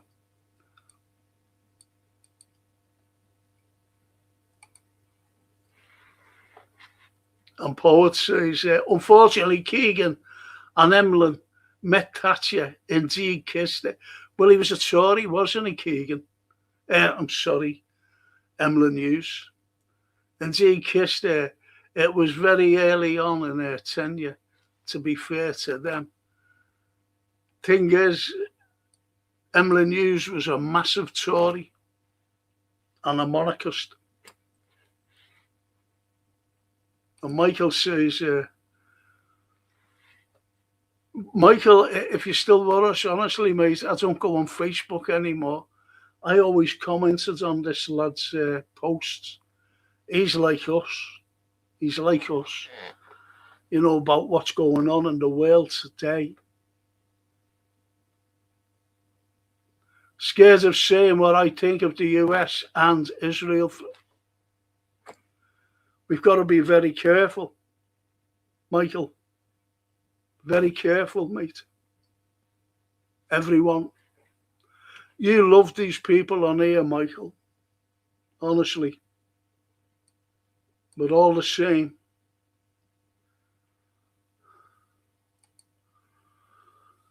And Peter says, gut-wrenching, isn't it? Hell is firmly established on Earth's surface. Of course it is.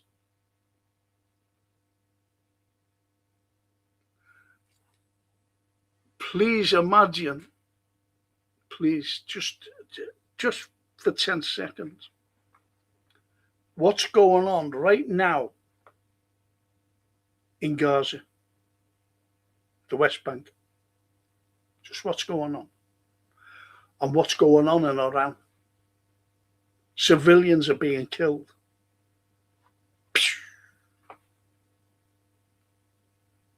But America won't win. Telling you now, America won't win.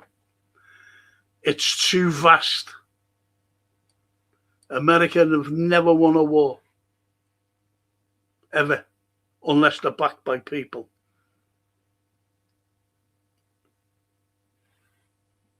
Look what happens in Vietnam. And they had everything. They had no army, no navy, no air force. Defeated the Yanks.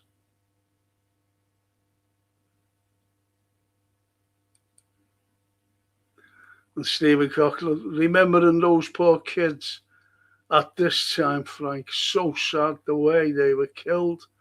It's sad news. It's horrible. It's horrible. I do this every day. Looking at things. Reading things. I've got a granddaughter there, 14 years of age. If we were there, my granddaughter would never have seen 14 years of age. She would have been lucky to see 4 years of age, never mind 14.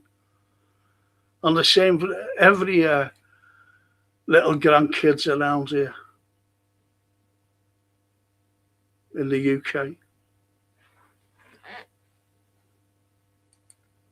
And Peter says, never get me head around Kenny. Neither could I, Peter.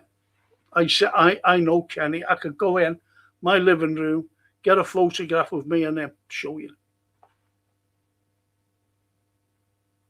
I told him all about me play that I wrote, about the particular person I wrote about.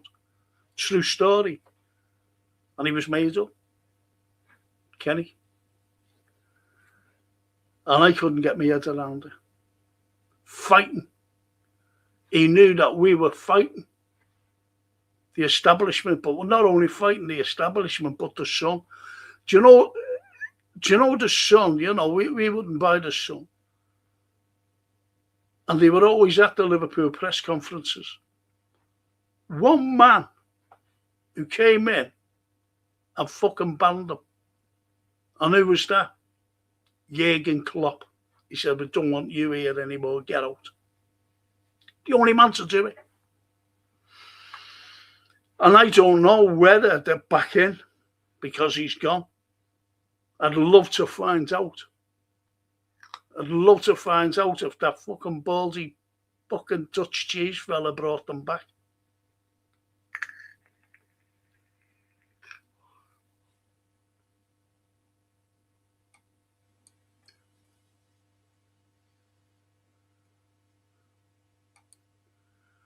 And Peter says, have you seen all the UFO stuff? It's about getting weapons in space. Funny enough, I said the other week, Peter, don't know whether you were on, when Russia sent up those satellites, they sent up about 6 satellites. And I said they must, not just 6 satellites to go around looking at the world. They must have some kind of something on them. I always remember Reagan, he wanted Star Wars, didn't he? But it would have cost too much. I'm sorry for this. My nose is still itchy. But it always gets itchy. But anyway, Reagan. So it's so advanced since his days in the 80s, so much advanced. So I wouldn't be surprised. Peter, good shout, though. Very good shout. It was all good shouts tonight. And Peter says, America won't win because capitalism is a weapon manufactured. Manufacturing is a losing battle. Well, it's the bankers, isn't it? Who owns the banks? That's what you've got to look at. And you've got to look also at who owns the banks and who wants to take on the world or take over the world. Banks have taken over the world. They own me and they own you. It's as simple as that. And you've just got to, who owns them? Who owns all the media?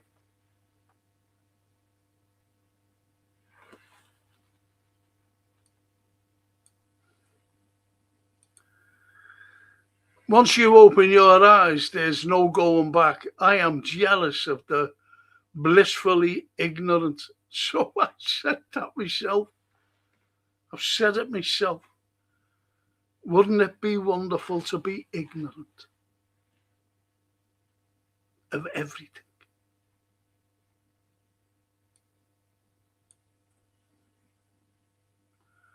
Great comments, Peter, says Barry Aldrich. And Stephen, I said, don't buy the sun. You'll never walk alone. JFT for the 97.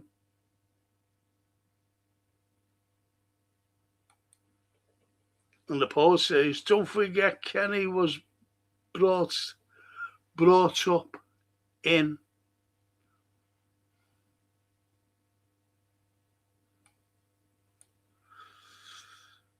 yeah, I was surprised. I'm being honest with Kenny.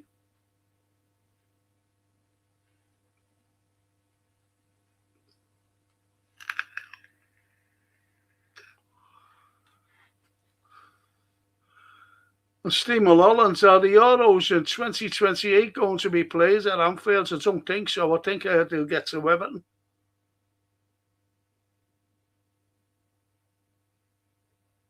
And you know why?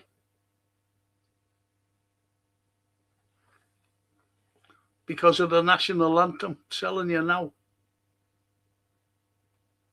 The national anthem. I'm not being funny to any, like Blues or whatever, or any other team for that matter, but Anfield is the greatest for atmosphere. It's incredible. And I don't want any fucking English supporters coming down and fucking shouting at us in your fucking, in your Liverpool slums and feed the Scousers every Christmas. Every Christmas time, feed the Scousers, let them know it's Christmas. Those skanks. Who wants to be fucking standing next to them? Fuck them.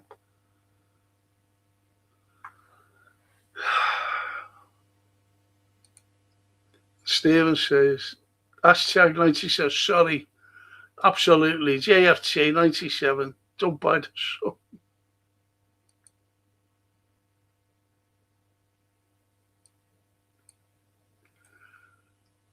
And Barry says, sorry, I've missed the show, Frank.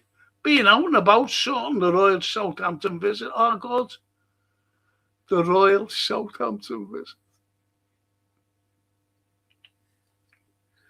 Oh, he missed a great. The opening was absolutely wonderful, to be honest, because, as the lad said there, Peter, why did Kenny take the gong the night out? Because we had Kenny on, and he asked him, and he said, well, you can't actually understand them. So anyway, I said to him, and as the chatters will tell you, I never called him Sir once. I never said, Sir Kenny, going back to your day and playing for Liverpool, then managing them and just missing out on a back-to-back double, FA Cup and League double. I never once called him Sir, Barry. And then he said, all right, all the best, Frank. I said, all the best, Kenny, lads. But, you shouldn't have took the gong. And he said, where's my bottle of scotch? You promised me for coming on your show. So I'll give you it the next time. And Peter says, Russia makes weapons on a national level. USA uses overpriced private companies in the capital to capitalize. Yeah, capitalist model, of course. That's why he's making money himself. How much is he making off the MIC? How much is he making? He's making fucking billions, him and Zelensky. And Fond of Lion, she's another fucking one. Don't forget, Kenny was brought up in the 50s and 60s, Glasgow, in the Protestant community, says the... Yeah. But he played for Celtic, didn't he? The Oops. Played for the Oops. But... And he still lives here. And he still... I was surprised, I'm being honest. I've got a mate, a very good friend of mine, who was his second in command up at the academy. And I said to him, why did he come back to Liverpool? He was sacked by that John Henry. Remember John Henry at Wembley, and he wouldn't fucking shake hands with Kenny. He wouldn't shake hands with him. And he came back. Why didn't he just go to fucking... He's a multi-millionaire. He only had to buy a fucking ticket. If he couldn't get one, someone would have got him one. And come the match. Because if that would have been me, I would never have come back to Liverpool on a working basis.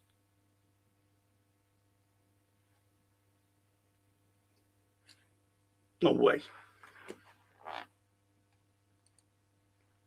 Steve Mulholland, the Dutch cheese for the next manager of England. It's in their DNA to play that way. That's a cracker, that, Steve. It's a cracker, that.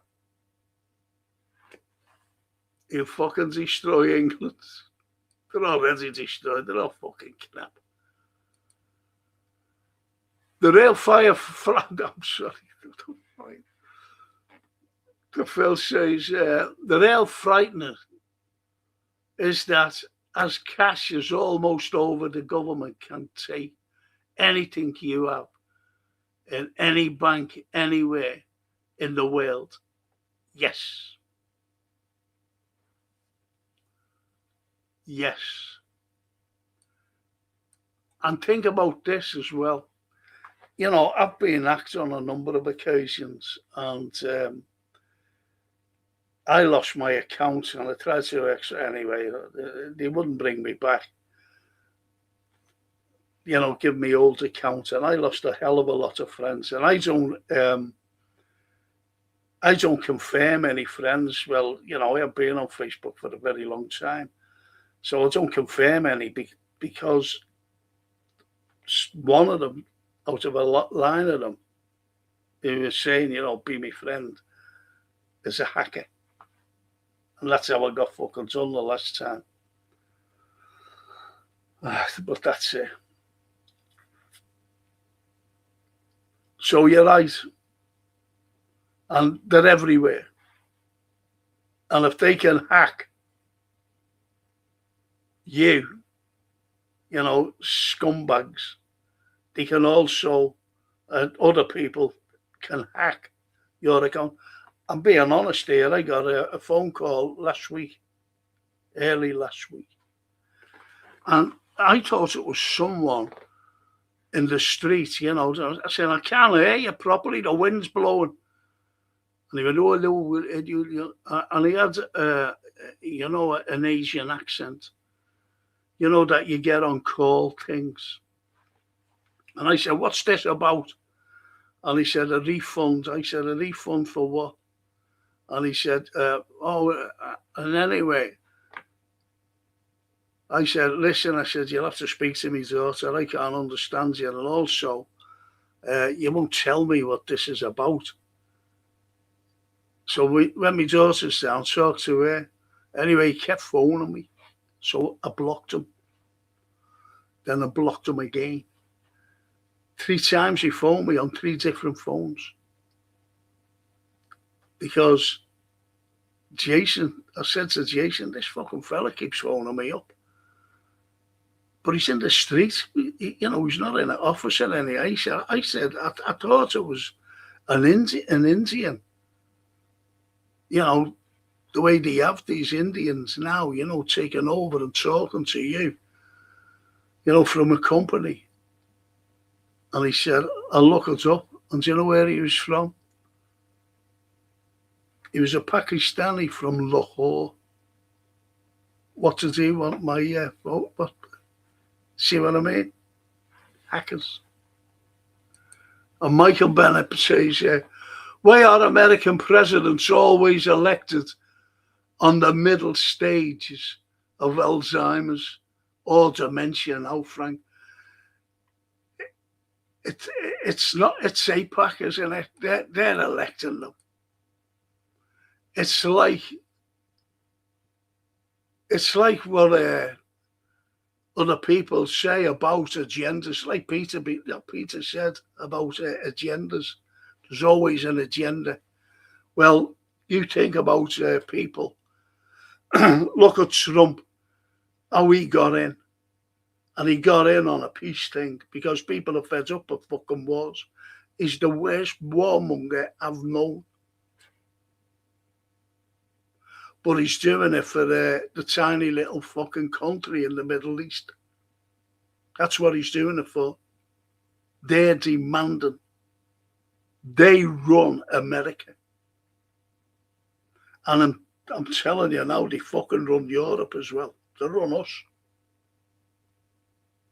They own everything. All the fucking banks. They're going to do away with money. And they go, you're just going to have your plastic fucking card, that's all. Excuse me. I seen a video of a lad with a Palestine flag at Anfield being asked to put it away by the stewards. I was gutted, says Peter. I'm made up with that Javier Bardman. You know the actor, great actor, by the way. Remember Country for Old Men? No, Old Country for Old Men. I forget what a fucking title. And he was a gangster, bad dude he was, going around killing fucking people. That actor, brilliant. Palestinian flag. He said, yeah, look at this. Well, I had one up, I think it was the year before last, in the corner of me thing. It had to be taken down. That's how bad it is.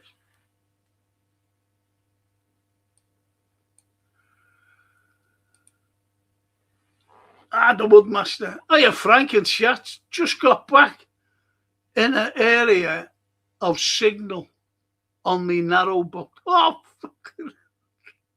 You're still on there?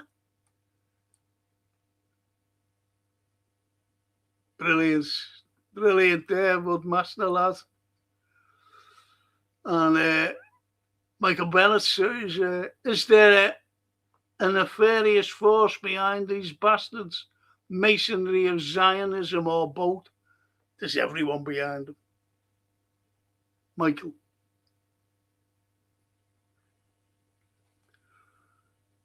Everyone's behind them.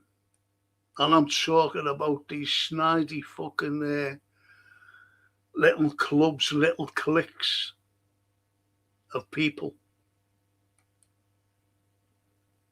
And Peter said, Kenny had to ask his dad if he could play for Celtic because his dad was a Rangers man.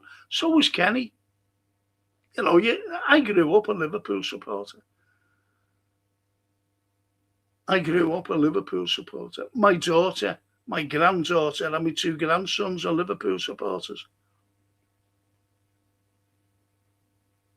And it's surprising, my granddaughter knows loads about football. She's 14 years of age, loves it, loves Liverpool. And I've asked her during the season, what time's Liverpool on? Because I do the watch along.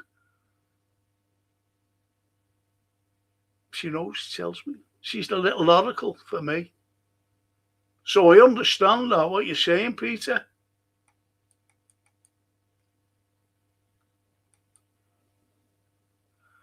And Michael Bennett says Reagan, Johnson, and Trump are two of the darkest of its presidential impositions. Yes.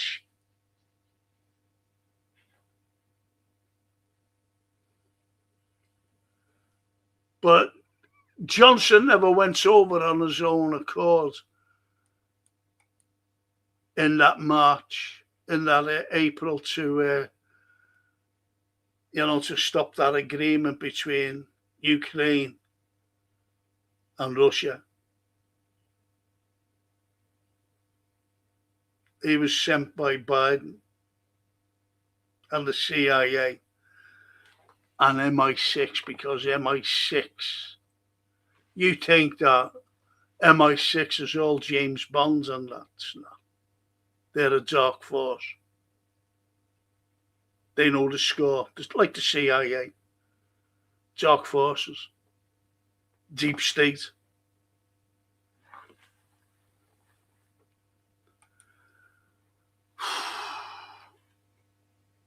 I'm optimistic about Areola getting us back to the sort of the footy we are used to under Klopp.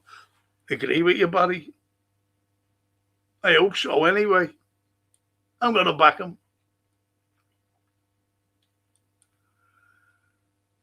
Though we may not see Ekatike, Leone or Bradley before the new year. I don't know. Leone, he's in full training.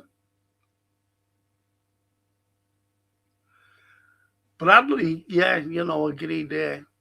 But, he's walking great. He's running and kicking the ball. Well,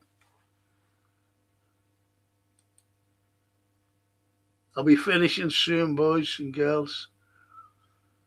Agreed on Zelensky. He's the worst of these impositions. He's horrible, him. He's horrible. He's actually dragging pregnant women off the street to go to the front line. Pregnant women.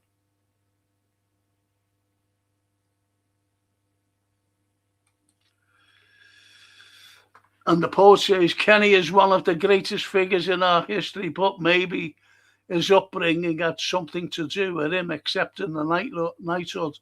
Maybe it would have meant a lot to his parents or grandparents.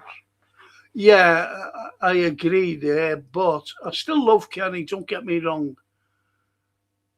But I still wonder why. I never refused a knighthood, don't get me wrong. I refused an MBE or fucking something like that. I forget what it was.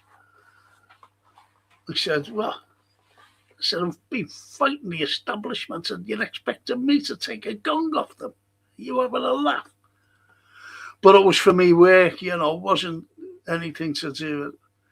It's what I gave to Liverpool, or, something like that. It was. And Peter said, I only have a laptop, no TV, no smartphone, no social media, like Facebook or Twitter, says Peter.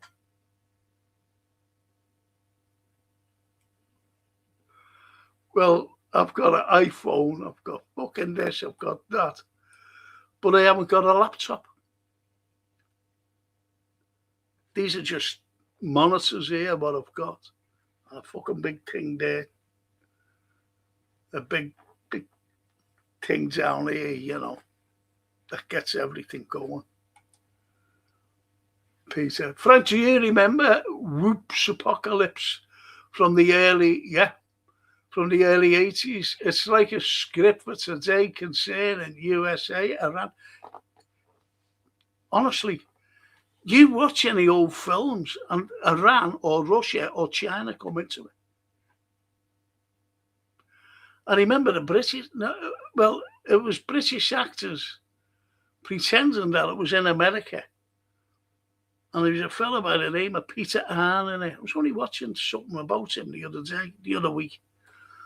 And this fella, he's saying something's, supposed to be in America, and it was filmed here. And he says something's happening. They all had bad American accents because they're all English. And they were saying something's happening. And because a fella's got his ear to the pavement. And what's happening? They're all there. And he said, something's happening below the ground. And it was about the fucking Chinese tolling them from China to America. How the fucking hell are they going to do that? Get under the water? But they were, fucking stupid. But they had to bring China into it. They were Chinese. But you're right there, Peter. Everything has to do with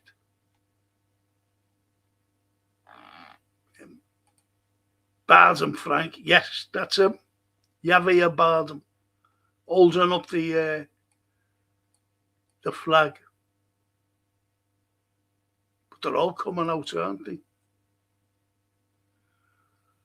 And Stephen says, Stephen Cochran, the Scrooges need to get the checkbook out and start buying some players before it's too late. Because it ain't acceptable to where we want to be. Want to be there. Love for mega profits by selling to buy. We've always been sell to buy.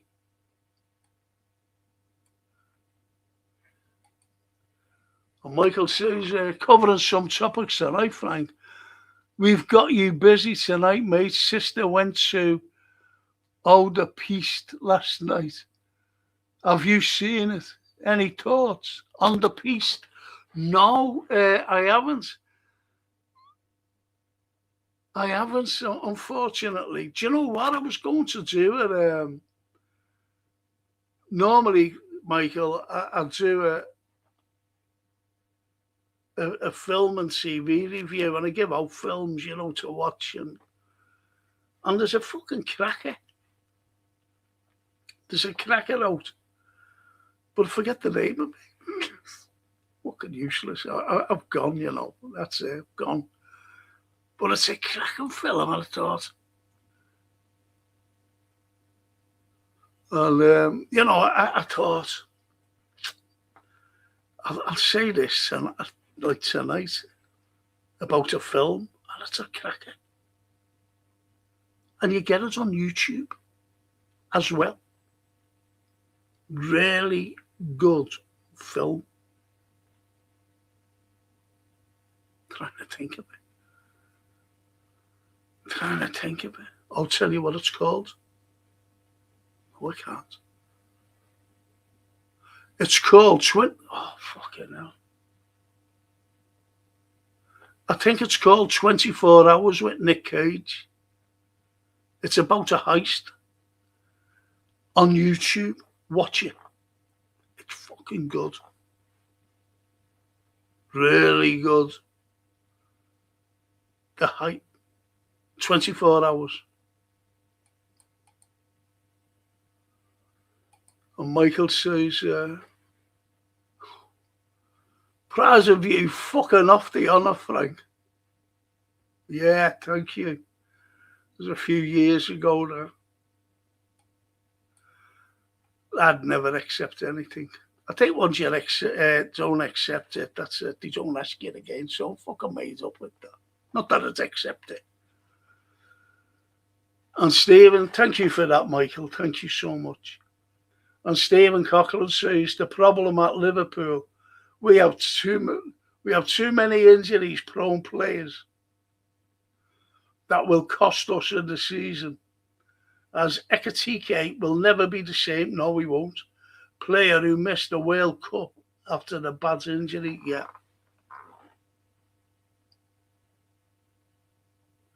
I love our chatters, You say to them, no football, but always football comes.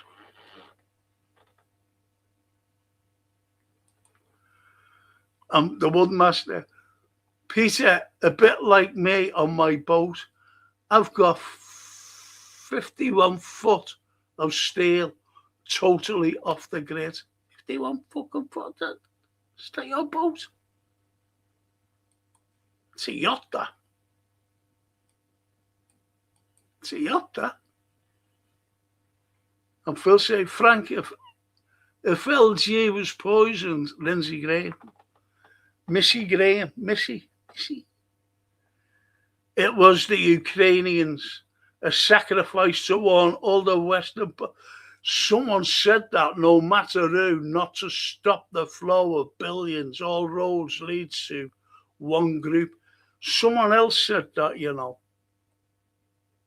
as a fucking warning, no matter who you are.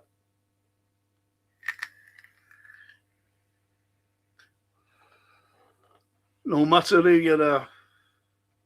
Because he goes around the fucking world demanding now. Remember when he used to be very humble, rubbing it, oh, can you help us? Now he goes in, he's saying, I want more fucking money. Cheeky twat. Sorry, girls, if you're still listening. I don't normally swear. It's that Michael Bennett who normally swears. Sorry, Michael. And Peter says to the Woodmaster, canal boating looks great, a great life. I was cruising the cut on YouTube. Do you know, it was great. I went for a walk, you know, when I could walk a bit, a couple of years ago with my mate. We only walked around here, you know, because I live on the canal, and walking around. And this boat stopped by the lock, you know, on our canal. And I walked over to him, and I went, oh, that's nice, that. I said, do you normally come down? He said, yeah, I've come from Leeds. I said, oh, that's great, that. He said, yeah, have you been on one of these? I said, no, I haven't, never been on one. He said, yeah, come on. And anyway, I went on, had a look at it. He said, yeah, I'll have a look around. That's a look. It's great. It's fucking great. I said, enjoy yourself here, fella. I said, it looks great and comfortable. And he said, thank you. He said, you Scousers, eh? I said, yeah, those Scousers. I said, you'll be safe down there, you'll be all right. He said, I know, don't worry, I'm always coming here. And that was lovely, though.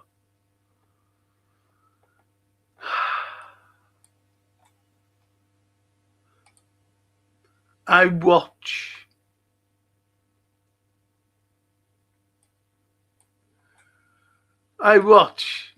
Only Fools and Horses, an episode called The Russians Are Coming, about a nuclear attack.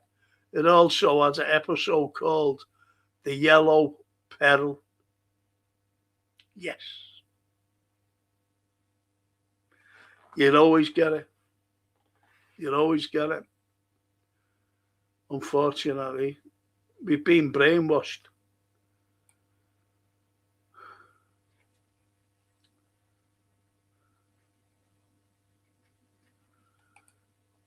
And the Woodmaster said, it makes your bum switch sometimes being in the middle of nowhere, but it gets better.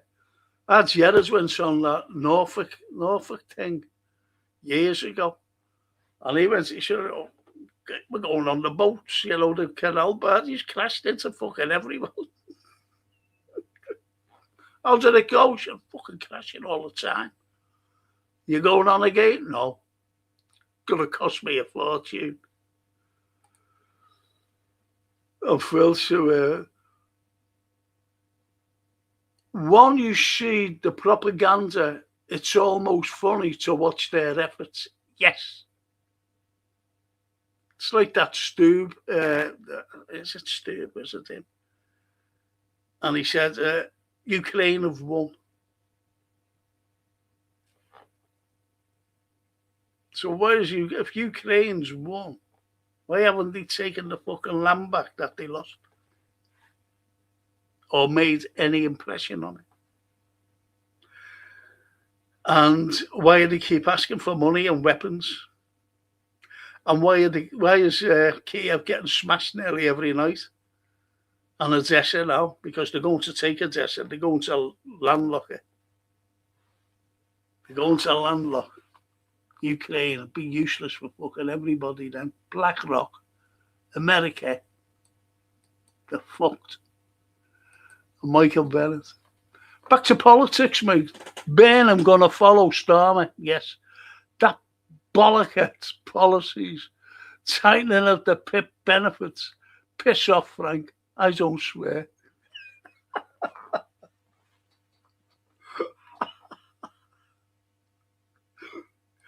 No, but you're right. You know, don't you think? Look the way America went. Look where Missy Graham, Lindsay, when he fucking died, right? In his pizza box, right? Did they have an election? Nope. He's put his sister in. Trump. Was there an election for a leader here? Nope. He's just gone straight in with Burnham because he's been chosen. They've been chosen, every fucking one of them. And the one, I'm coming into Liverpool in August, and I'll be there for a few months. I may see you soon. I'm going in for my operation in August. So we get to going through here to get at my spine. And they're going to move me voice box over. And I won't be able to speak for 6 weeks.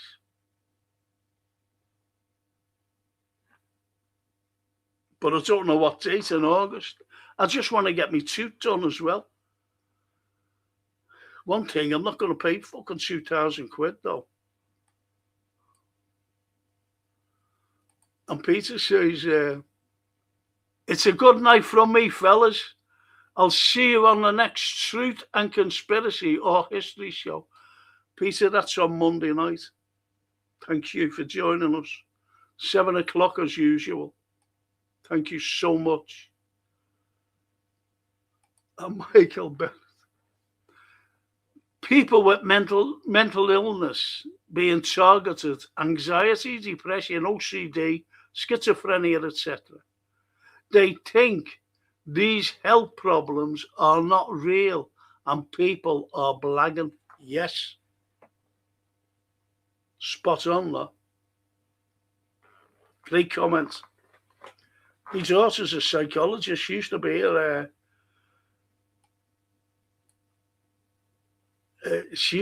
a mental health nurse. She used to be a teacher. Then a fucking mental health nurse. Now she's a psychologist. She's always fucking at me.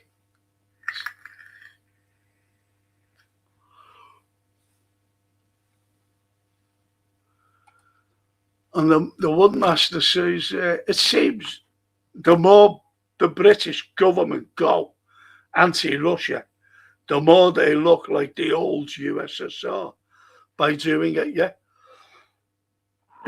Stalinism. Spot on that.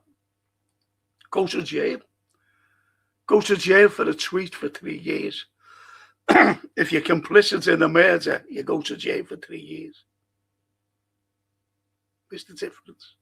Any difference? Night Peter, says Michael Bennett.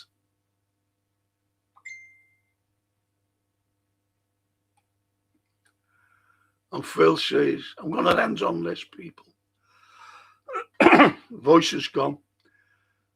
I went off the grid recently.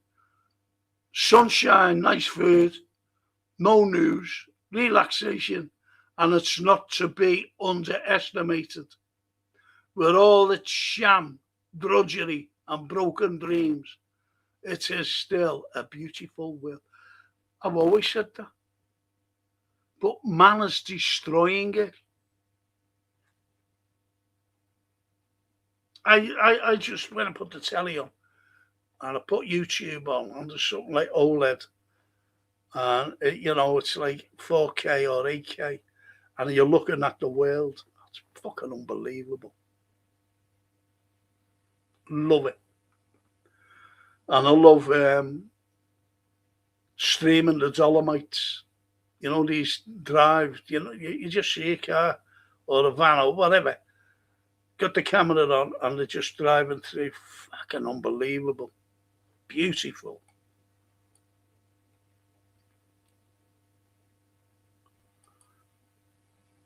And the one master, great comment here, boys. Everywhere is beautiful, Phil.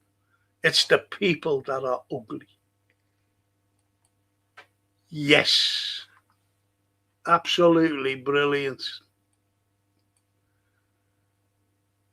And Michael says, we've all suffered mental illness one time or another. Ourselves, family, friends, children. Yeah, I totally. I'm gonna end on that. I think that's great. Oh fuck! No, it's not. I thought I'd finished. That's a cracking comment, though, because we have. It's like being dumped, and you're dead sick, you know. Being dumped. That's mental illness. Did you? To be fair to Burnham, says the poet, I've heard snippets from a speech from earlier today, and I thought his analysis was spot on. Whether he actually does anything about it is a completely different kettle of fish. Well, I never heard what he said. He's still carrying on by giving money to Zelensky to fight Russia, so we can fuck off. Night, Frank in chat, says the poet. Thank you, chat. Good night.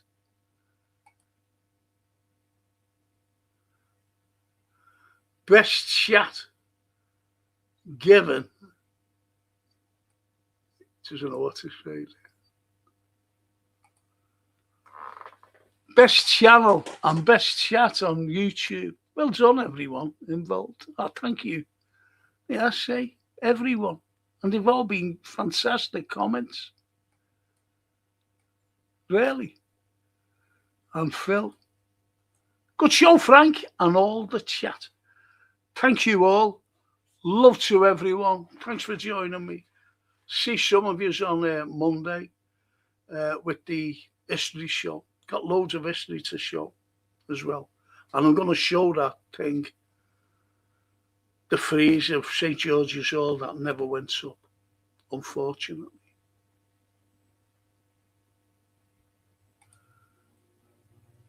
And Michael says, just been dumped myself, Frank, lately. Recovering now. Life goes. It's so fucking horrible. I empathise with you there, Michael, lad. Honestly. But I love your comments tonight. And I'm made up that you joined. You know, these people on here, both boys and girls, are fantastic, you know.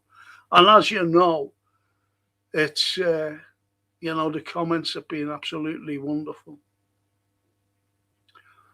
And on that note, I'll see you all on Monday, or most of you, or some of you, or whoever joins me on Monday for the history show. Thank you so much. Thank you, people. Ciao. And UFOs next week.